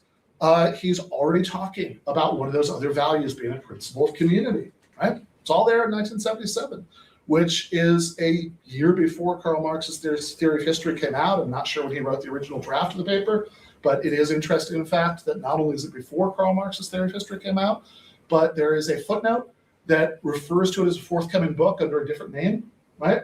Philosophical Defense of Karl Marx's Theory of History, right? And it seems to me that, yes, there are details that change. There are certainly things that he elaborates on. There's certainly theoretical, developments in how he's thinking about equality and so on. But it seems to me that the major elements of the supposedly post-historical materialist phase of Cohen's career were already there before the book where he announced his big defense of historical materialism. And a related point is that I think that it shouldn't be surprising to read Cohen emphasizing equality in 1978. Because the idea that equality is somehow an un-Marxist concern, I think would have been very surprising to Karl Marx. An argument that Marx makes in a few different places is, essentially that one reason why we should care about exploitation, one reason why we should be concerned about exploitation, is that exploitation is a mechanism for producing so much material equality. Inequality, right? That we have. This is the argument at the end of the first section of the Critique of the Goethe program, that this sort of outrageous distribution of the means of consumption that you get under capitalism is downstream of the distribution of the means of production. In Capital, there are a couple of points where Marx is talking about scenarios where the poverty of the working class might decrease at the same time as capital continues to skyrocket in accumulation. And every time he touches on such a scenario, a point that Marx always pauses to make is, yeah, but that doesn't matter because the relative poverty of the working class is still increasing. Because if workers are becoming less poor at a slower rate than the capitalists are becoming more rich, then what Marx just seems to take it for granted we should care the most about, which is their relative poverty, is increasing. So even though the location of the floor might be of considerable interest, right? Marx just takes it for granted that we'll care about how big the gap is between the floor and the ceiling in actual material distribution, the means of consumption. People who insist that Marx is dismissive about equality often quote mine in what I think are really misleading ways from that discussion and critique of the Gotha program, where he argues strenuously against the Lassallean slogan about equally rewarding the fruits of workers' labor, right? That workers would all get the same rewards materially. But if you pay attention to the actual argument Marx is making there, Marx is bringing up exactly the kinds of considerations that would inform the equality of what debates about among different kinds of egalitarian philosophers in the late 20th and early 21st centuries, right? I want to be clear, I'm not attributing luck egalitarianism or any other particular sophisticated moral theory to Karl Marx. That would be anachronistic, and in any case, Marx was certainly not a moral philosopher by any stretch of the imagination. In fact, in some of Marx's early writings, he's a bit dismissive of moral philosophy as an enterprise.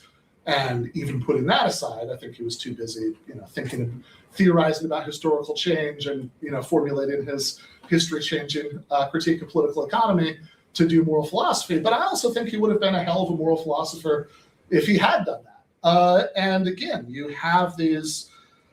He's anticipating the kinds of things that you see in all these 20th century equality of what papers, like pointing out that equality in the distribution of material resources, is unfair insofar as different people have different needs, right?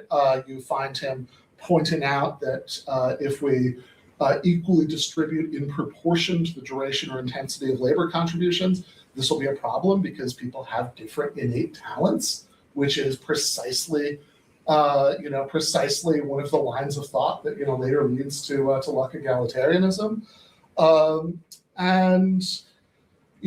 so not everybody's able to make identical labor contributions. And Marx also anticipates in this discussion a line of thought about how the things that are objectionable about tying reward to labor contributions, the ways in which, not that Marx would like this way of putting it, but the ways in which that is unjust, have to be swallowed for the sake of economic development in the lower phase of a communist society. That looks to me like a proto version of the same line of thought that in one form becomes Rawls's difference principle, and in a different form, right, making different conceptual moves, becomes Cohen's picture, whereby socialist equality of opportunity is always our North Star. We get to as close as we can to, but also in any given phase of history, the trade-offs between different values might mean that you justly accept a certain amount of injustice. People will often quote Marx's line here about how right can't move higher than the material conditions of society, and take that as Marx endorsing a kind of historical relativism about justice in distribution. But as Cohen points out in his brilliant essay about Isaiah Berlin and Marx and him, a plain reading of the meaning of that passage would be precisely the opposite. Because after all, how can we talk about how far right has come along? How can we talk about a lower phase and a higher phase of communism if we don't have a trans-historical yardstick by which to measure which one is lower and which one is higher? And that brings me to one more reason why many critics assume that this conflict between Cohenian moral philosophy and Marxist historical materialism, which is that they assume that historical materialism entails that all ideas in everyone's heads about equality, morality, or anything else are superstructural. But on It seems to me that, one, this is a more controversial claim, but just to throw my own marker down, I don't think Marx thought that, right? I don't think that's a plausible reading of Marx himself, right? In the passages in 1859 that are often taken to support that claim, I think that that's kind of an extreme reading of the text. But two, whatever Marx may or may not have thought, that's certainly not something that Cohen ever believed. If you read Karl Marx's Theory of History, he explicitly disowns that claim, right? First edition, right? He explicitly says, no, I'm not defending the claim that every single, philosophical or moral idea in everybody's head is superstructural. The kind of base superstructure analysis that Cohen endorses in that book is about the legal and political superstructure of a society, and he's very cautious about extending it beyond that. Okay, so everything I've said in the bulk of this presentation has been defensive, but I do want to spend the last minute or two of this at least gesturing in what I hope will be an interestingly suggestive way at the positive contribution, where I think Cohen's picture can be improved on. So historical materialism, in my view, gives us a very powerful, and I still think a very compelling picture of how historical change happens on the fact side of the fact-value distinction. But on the value side, we can ask whether what we're looking at is historical progress and how satisfied we should be with that progress. And we can ask questions like, to go back to that discussion in Eric Oldright's classes, we can ask questions about whether there's any sense in which the dynamics of historical change itself, the expansion of the productive forces of society, are going to progressively lead to the realization of higher values in our form of social organization. And one way of thinking about what Cohen is doing, and Matt alluded to this in his presentation, is that you can think of Cohen, even though people usually don't, but I think perhaps you should, as being in the tradition of the kind of way of thinking about socialism that thinks of socialism as a higher or deeper, fulfillment of the values of the bourgeois revolutions. And so, for example, Cohen has his socialist equality of opportunity principle, which, as Les mentioned, is explicitly framed as a deeper notion of equality than bourgeois equality of opportunity. The ideal that the actual French revolutionaries had in mind, or even left liberal equality of opportunity.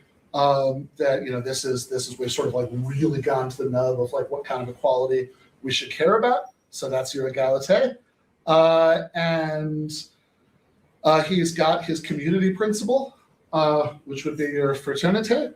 But I think there is a liberté-sized hole in Cohen's normative case for socialism. That Cohen is not oblivious to the value of freedom. He'll often bring it up as a limitation, right, on what he's suggesting, right, that there are ways that the extent to which we can pursue egalitarian justice is limited by the importance of freedom, right? So he'll sort of acknowledge it in that way, right, that there are things that we could do that would make justice more egalitarian, but we shouldn't do because that would involve unacceptable sacrifices to freedom. He'll do that. He'll bring up freedom in the context of defending particular historical Marxist arguments, as in the Structure of Proletarian on Freedom paper. He'll bring up freedom when he feels like there's a chance to turn the tables on capitalist apologists and say, actually, you guys are the ones who are committed to freedom, which is essentially what he's doing in that Freedom and Money paper that Matt was praising. But what you don't really see Cohen doing is foregrounding freedom in his positive moral case for socialism.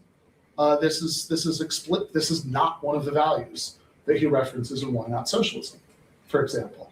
And I think that's a mistake. And I think it's a mistake, certainly for political reasons, that the case for socialism is much more compelling, particularly in very freedom-obsessed societies, if it is grounded there. And I think it's a mistake as a matter of principle. And I think that there is room there, I think, to hook up Cohen's picture with the kind of work that's been done in the last several years by Marxist scholars who want to sort of rediscover the importance of Republican notions of freedom in Marx. Think here about William Clay Roberts and Marx's Inferno, or I think a better version, and Bruno Leipold, Citizen Marx, from more recently. And I think that there you could do the same move that Cohen wants to make with his other values. That you say, oh, here's this deeper form of the same value that the original bourgeois revolutionaries cared about, that you need proletarian revolution, or perhaps a gradualist version of proletarian revolution to fulfill. I know that is a promissory note, much more than a worked out argument. But on that note, I think I will stop talking and let's go to discussion.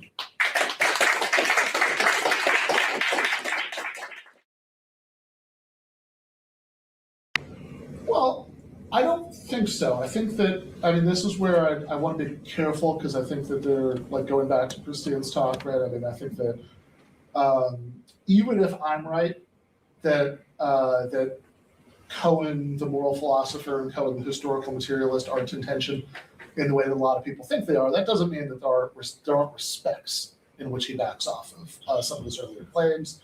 I think certainly some of the inevitabilism, right? His later critique of the obstetric view that the new society is waiting to be born. We just have to, it's just a question of how long it'll take.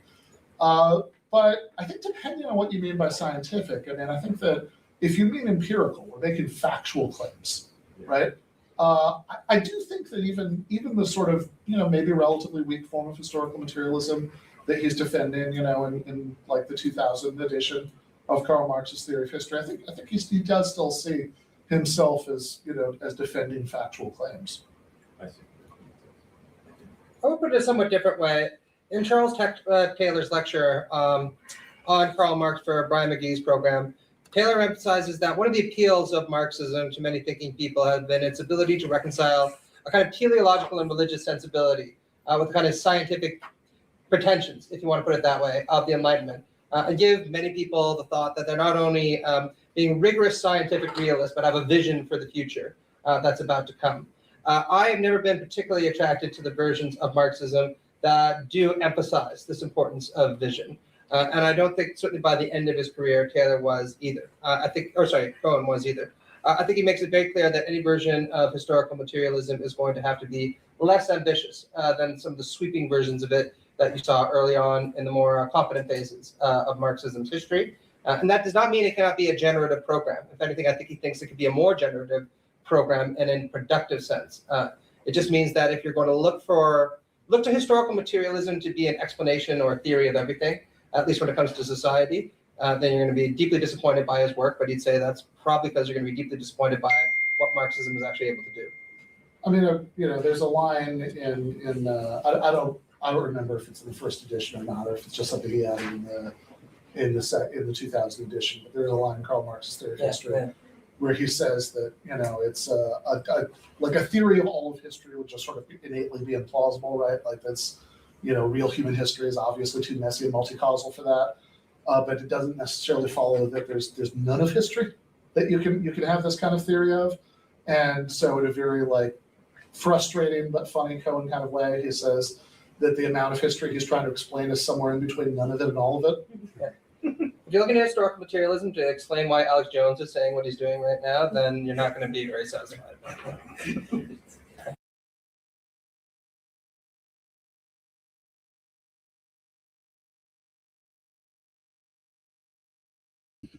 For the benefit of people who are listening to the audio version of this later, since I guess the microphone must not have picked up the questions well enough, so instead of getting audio of the questions, they're just putting them on the screen. So I hope for the first one, the question was obvious from context. That was about historical materialism and whether Cohen was later worried it was unscientific and stuff like that. So this next question is, what do you make of the charge that analytical Marxism is elitist? The questioner, I believe, was a member of one of the British Communist parties. I'm not clear which one. There are a couple of rival organizations in Britain that have the name Communist Party with different initials around them. But he said that if when you sort of tried to give analytical Marxist works to workers in context of socialist education, they just thought it was tedious, and so this is like too elitist. That's the challenge that we're responding to here.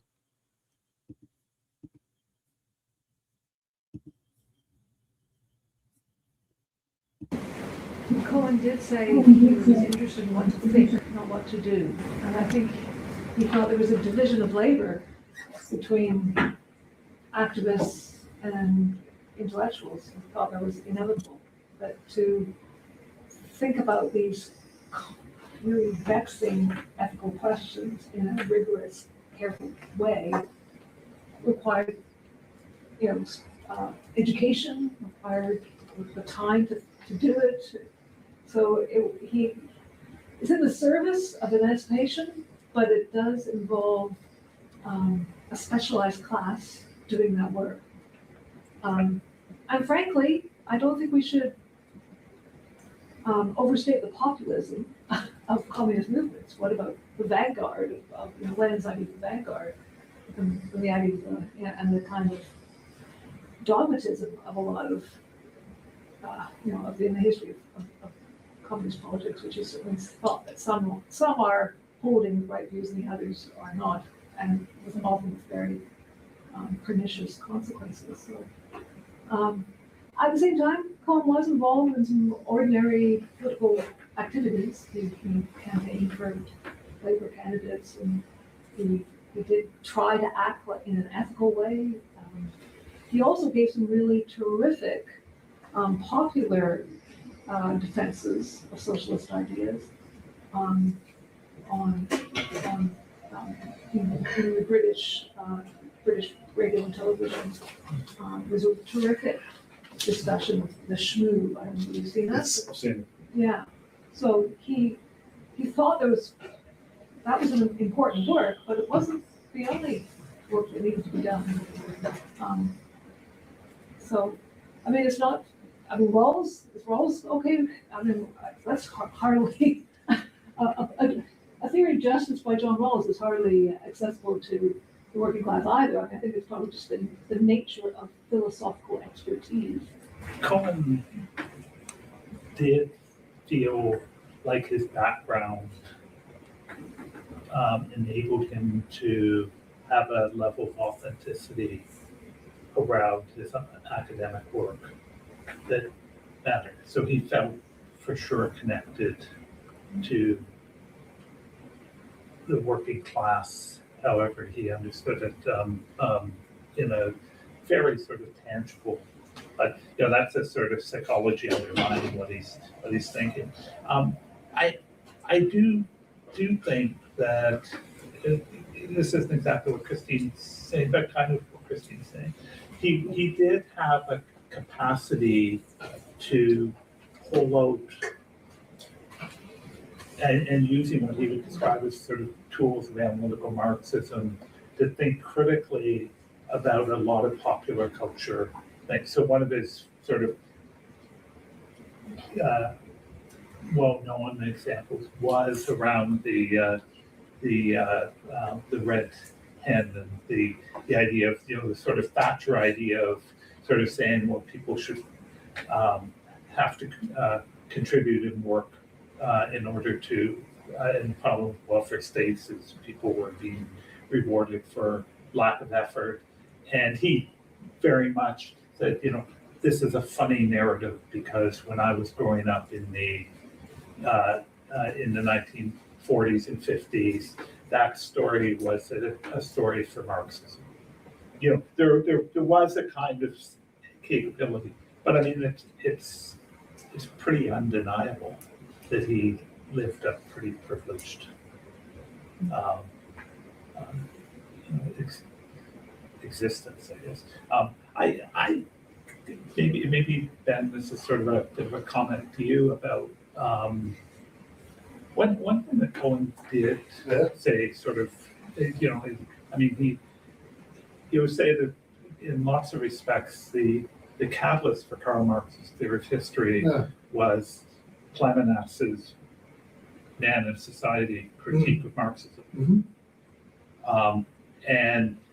But he would also say that when he was teaching at UCL for basically 20 years, he was actually teaching pretty conventional moral political philosophy. And he was at the, we'd have a discussion, or he'd read something that I had sent him as a graduate student. The next thing I know, he'd send me these 10 pages of notes on a particular issue between, the significance of prima facie duties that he had written for, his. So there's a sense in which he was already well immersed. It wasn't like he came to that field, right? And to a certain extent, part of the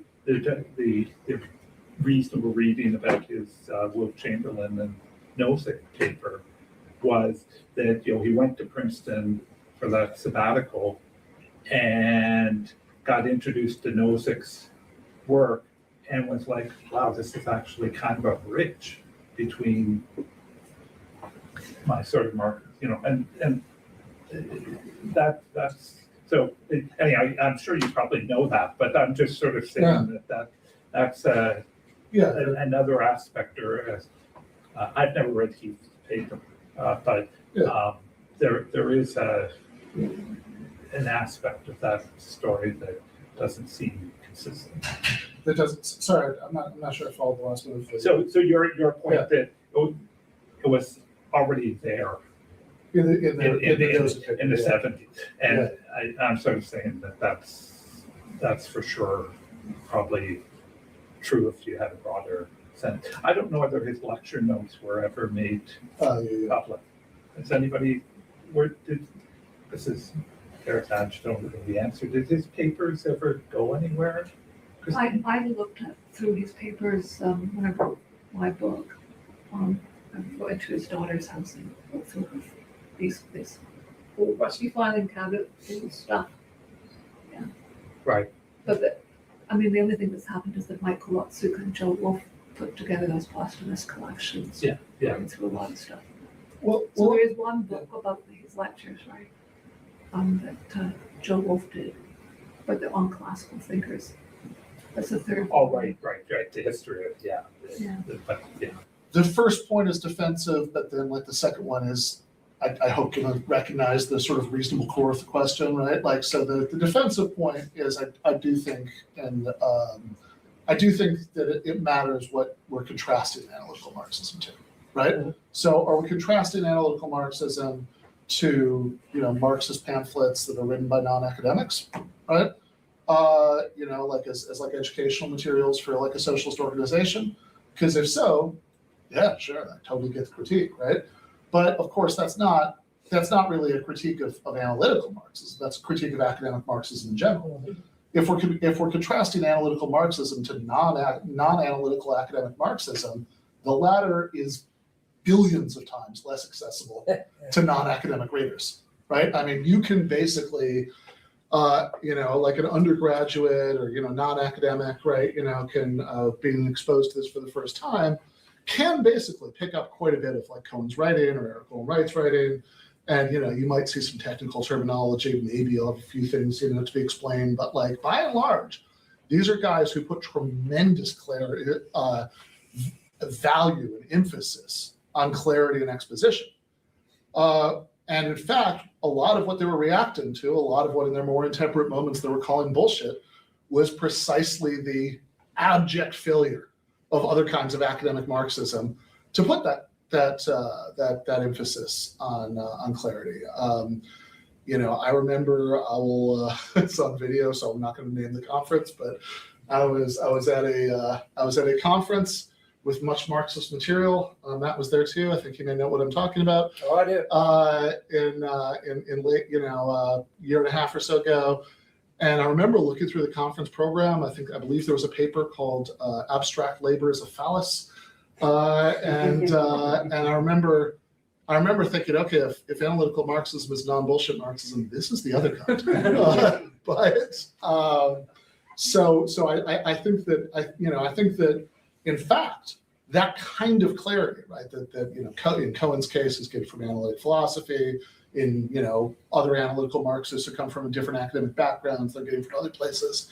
I think there is something that's very anti-elitist about it, right? That this is in principle accessible to everybody. Now, I don't want to overstate this, and this is where I do want to recognize the obvious core of truth in the complaint, which is that even if it's relatively accessible, because it's written very, very clearly with a great emphasis on the importance of clarity, certainly look, if you read like Cohen's, papers from, the 90s and 2000s, where he's really worried about the finer details of like egalitarianism and the, exactly how we should think about expensive tastes, right? This is something that, there is a level there is a level of the deepness of the dive in going back and back and back to the same very, very fine-grained distinctions that nobody but an academic could love, right? Like that expensive taste will ride again, right? Oh my God, yeah. They have as a lifelong academic, I am sometimes frustrated by it, and it's like, yeah, this is definitely for academics, right? There is an amount of time being spent in certain cases, not everything he wrote, but in certain cases, there is an amount of time being spent on very, very fine-grained questions that, non-academics are generally going to have less time for. I think that much is true. But I think that's not a reason to reject the insights themselves, right? I think that's maybe, and this is just going back to Christine's original point, right? I think that's maybe a reason to think there's a division of labor, right? Quite a bit of what I've tried to do, for Jacobin, right, in the last few years, I've written several things about Cohen's work for Jacobin, is to try to be on the other end of that division of labor and see how we can translate this into a more popularized form, right? Because if you think that there is valuable insight there, right, you want to convey it in a form that's going to be more accessible for people who don't want to spend quite this much time on the details of some of these topics. But I don't think that means that there's no real contribution that's being made by people who do have the patience to spend that much time working out the details. I think it's a legitimate division of labor, ultimately. That would be my take. Yeah, I was just going to say one more thing about this. Pretty much echoing what you said. I always do think it's funny when other academic Marxists say your academic Marxism isn't connected to the working class. Because my response to that is usually say, I completely agree, but neither is yours, right? I have never known a single person that I've worked with at any blue-collar job I've worked at who gives a shit about what Althusser has to say about anything, or would pick up reading Capital and understand a word of it, right? The same is true of Gayatri Spivak. The same is true of you pick, right? So one of the things I think is valuable about analytical Marxism is most of what you described, right? The emphasis on clarity, I think, is extremely important because I think that there's a certain level of respect that you show to people by trying to be clear about what you're arguing for and not obscuring it under these layers of philosophical erudition and kind of speculative intuition, right? The one thing that I would say about analytical Marxism that I do think is elitist is precisely this tendency to overindulge in emphasizing the importance of these really pedantic debates that personally I just don't care very much about, right? I could not care less about them. Some people do, and I think that's very important, but I don't. And that's because I think that what we should be doing more as radical intellectuals is trying to reach out to ordinary people, using these tools and this emphasis on clarity to try to make our case for democratic socialism, and then hopefully convince enough people to actually form a movement that can do something about that. And I'm also willing to think that there are other versions of academic Marxism that can do that as well. But I think that what they need to learn from what we do is to try to be a lot clearer in their exposition and show people that level of respect. So I think we have time for one more question.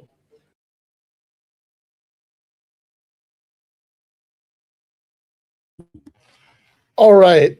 So again, for the benefit of people listening to this as a podcast afterwards, so they don't see the question on the screen, my memory of this question is that it was kind of involved and passionate, but the bloodless description of it on the screen is Hegelian dialectics required to understand Marxism. And I guess I will just say it was asked in a much sharper, more polemical way than that, right?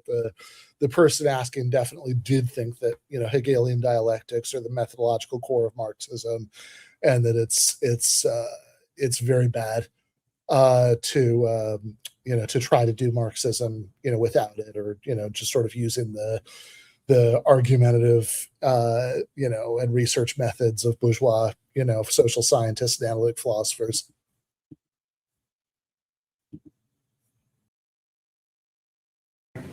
I have two things that I'd like to say about that one. The first is that I personally agree with you, right? And Ben and I have had debates about this. I'm a lot more sympathetic to the importance of dialectics, particularly a left Hegelian dialectic, in understanding Marxism. I also think that there are theoretical resources in analytic philosophy today that make a conciliation between analytical approaches and a kind of Hegelian approach to Marxism a lot more easy, right? A very good example of this would be the tremendous surge of academic Hegelianism out there. If you think about the work of people like Robert Brandon, for example, right, who I think provides a lot of tools to make such a conciliation. What does Cohen specifically offer? I think that what Cohen and analytical Marxists historically have done far better than most people who emphasize this dialectic, continentally inflected version of Marxism, is the ability to make very straightforward moral arguments for the superiority of democratic socialism, other over-competing theoretical traditions, right? I can tell you very straightforwardly why it is that Cohen thinks that democratic socialism would be a more equal society, why Cohen thinks democratic socialism would be a more free society, although there are problems there, and why democratic socialism would do a better job at fostering the ideal of community. And beyond that, I can also tell you why Cohen thinks all those things are important for us to cherish, right? It's just very hard to develop ethical and moral arguments with the same level of immediate punch coming from that competing tradition. That's not possible, and people like Charles Taylor, I think, do a really good job of that, but it's more difficult, right? And so if there was something that I think continentally trained or oriented Marxists could take away from it, it would be the importance of, again, making those kinds of arguments, which leads back to my first point, actually, that I just made. I think that this is also vital when trying to reach out to working class or other marginalized kinds of individuals who almost always understand their situation in an ethically loaded way. We have spent a lot of the last few years teaching classes on Capital, and spent a lot of time reading it, and we do have a disagreement, you and I, about whether there's like a tremendous amount of dialectical methodology in there. Certainly, there are precious few explicit references. You have if you're reading like the Penguin edition, which translates fourth German edition, you have the phrase dialectical inversion, I believe, twice over the course of those 940 pages, 80 pages, right?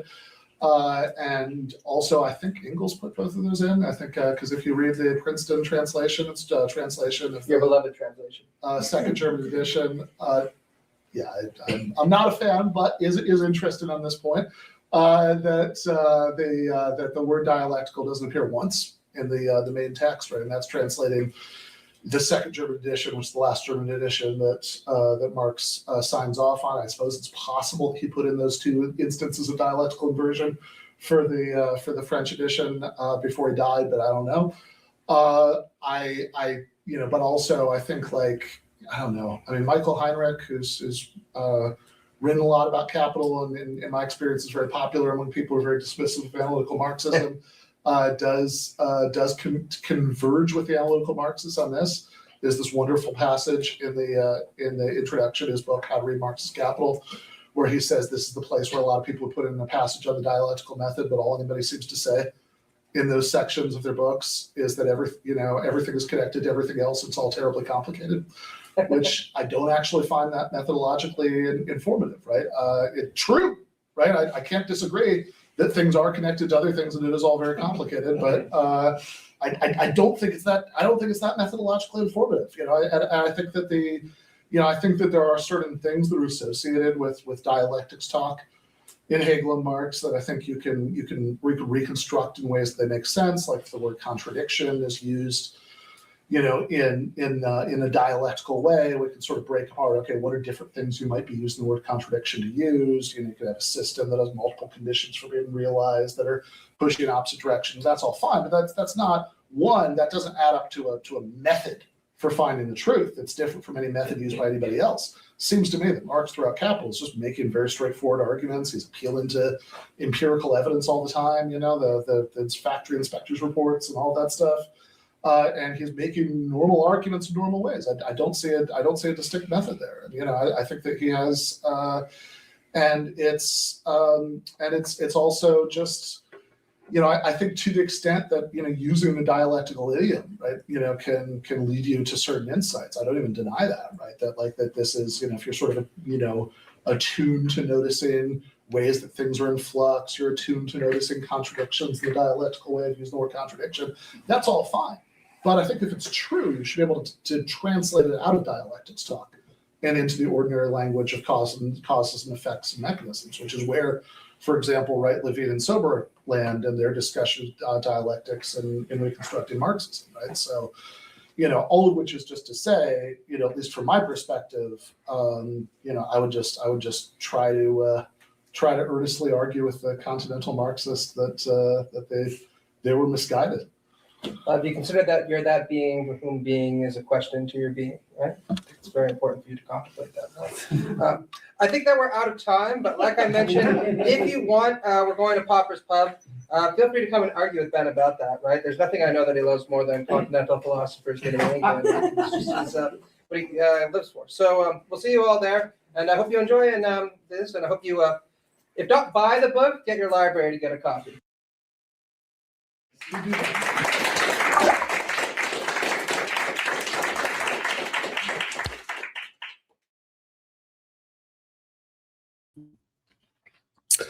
Awesome. So yeah, that was a lot of fun. It was a really good trip. Really enjoyed my week in Toronto. Besides besides that panel earlier in the day, I did a guest lecture at Professor Laxer's labor relations class at York, and the next day, Matt and I went out to talk to a political theory reading group at the University of Toronto. And while I was there, I also did a podcast, in-person podcast with Tony One Dime and Jay Reg and a couple of other people, which was a very strange experience for me because as far as social issues came up on that podcast, I was definitely the wokest person there, which is not usually my experience. But any case, it's always really fun to be in Toronto. I hadn't been there in a few years, but I know this is the kind of statement that's sort of nonsensical. If you take it too literally, you just sort of have to roll with it on a vibes level. But Toronto always reminds me of a really strange but delightful combination of New York City and the town in mid-Michigan that I grew up in. But it was also really cool to be there because this was the week leading up to the NDP leadership race, which happened last Sunday, where Avi Lewis, who is, was definitely the candidate favored by people like Canada-based Jacobin writer Luke Savage, won, and that was really cool to see. That was really exciting. I mean, there's some criticisms you could make that I would agree with, but still really excited.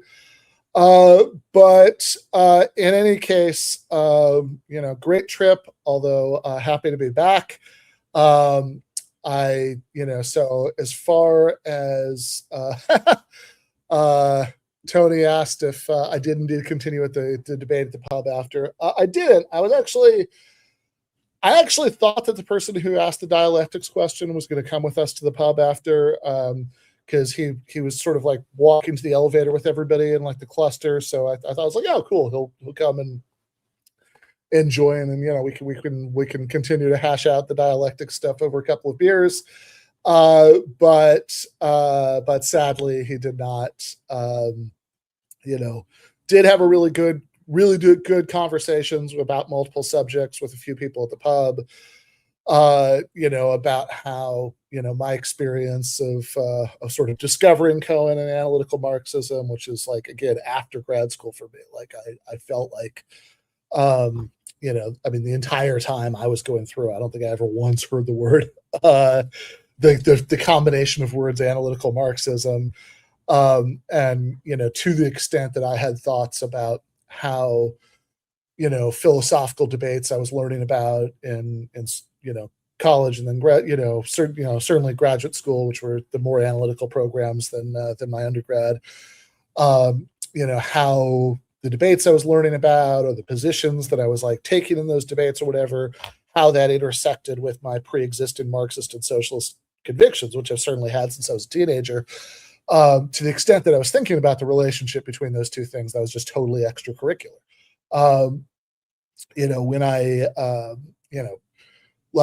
When I discovered, for example, that, I read that, in fact, it's really funny. So I mentioned a couple times on the, panel at York that we just watched, Eric Olin Wright, Andrew Levine, and Elliot Sober's book, Reconstructing Marxism, which I'm a very big fan of. Somebody said in the chat they're reading Karl Marx's Theory of History. After you finish Karl Marx's Theory of History, Reconstructing Marxism is a great follow-up. But it's, when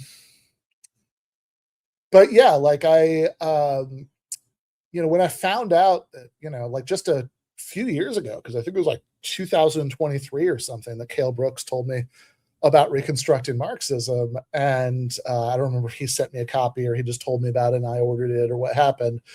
But, when the book showed up and I saw Elliot Sober's name on the cover, I was shocked, because that guy had been, a major figure, in philosophy of science, certainly, when, at the time that I was a grad student, he'd written a widely used, critical thinking textbook. He was like a bit of a figure on the sort of the right side of the 2000s culture wars about creationism and all of that. I remember seeing him speak in Miami, but I had no inkling at all that he'd ever been a Marxist or interested in Marxism or anything like that. And similarly, a professor I did have in graduate school was Michael Sloat, right, as a very prominent virtue ethicist. And the last time that that I was reading that the Cohen paper that I started out talking about in the presentation, the one on Robert Nozick and the Wilt Chamberlain example from 1977, I just happened to notice in a footnote that one of the people he credits for helpful feedback on the paper was Michael Sloat. And again, I was shocked, right? It was like, Michael Sloat ever interested in Marxism? When did that happen? Or, on a sort of larger level, right? Neurath, right? Who's a famous early 20th century analytic philosopher, who's best known for, Neurath's boat, which is this example for thinking about how knowledge works over time, that, we have to like kind of repair and replace parts of the boat while we're still using it in the water. Finding out that Neurath was like a major figure in the socialist planning debates in the early 20th century. In fact, that Neurath was a government official in the brief-lived Bavarian Soviet Republic after the Russian Revolution, just totally blew me away, right? I mean, these things were saying, these things were, like I felt like I was, almost like I was like a citizen of an authoritarian society discovering its secret history. So yeah, I had a really fun conversation with a couple of people about all that out at the pub, and got into it a little bit with a couple of people about sort of the Chomsky Epstein stuff, and there was some fun the NDP leadership race, but yeah, sadly no dialectics arguments. That guy didn't do his duty and come to the bar and continue the argument there. That would have been fun. So yeah, really good trip to Toronto. Got back, so because I was doing the trip is why we didn't have an episode last week. Got back, pretty late last week, with the travel process made much more annoying by all the airport issues that have been going on. And then now that I'm back, right, I do, so as some of you know, I just, sort of embarked on this pretty big new writing project that, I've been hired to edit the transcripts. Like the transcripts already exist, right? That's not my part, but like I've been hired to like edit or sort of adapt the transcripts of Matt Crispin's Kush vlogs from 2020 and a couple years after that into a book of essays that I believe Chapo's is ultimately going to like self-publish it the way they did for the No Pasaran book. But it's a huge undertaking. He did hundreds of these. Oftentimes what he says about any given subject is scattered over a bunch of them. And so over the course of April, I'm trying, I'm going to try to get at least the sort of outline done. That's what I talked to, with everybody when I took it on, like kind of trying to get that done by the end of April, and the deadlines for actually like getting it done aren't until much later in the year. But my personal goal is to try to push through the bulk of the work over the summer, which is when I'm going to have the most time to to devote to it. Not teaching any Rutgers classes. So all of which is just to say that that the kind of schedule that I had here for a while last year, I'm definitely not going to be able to keep up, but I am going to try to do one episode a week. I hate to keep switching around the time, but I think this time slot we did today is probably, at least for the next little while, what's going to make the most sense.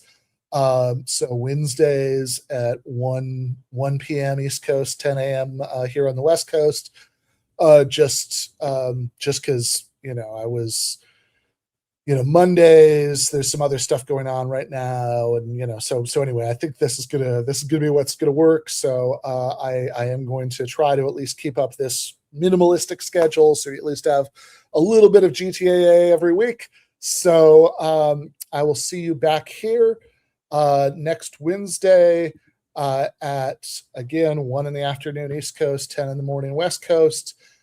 And I will see you guys then. Left is best.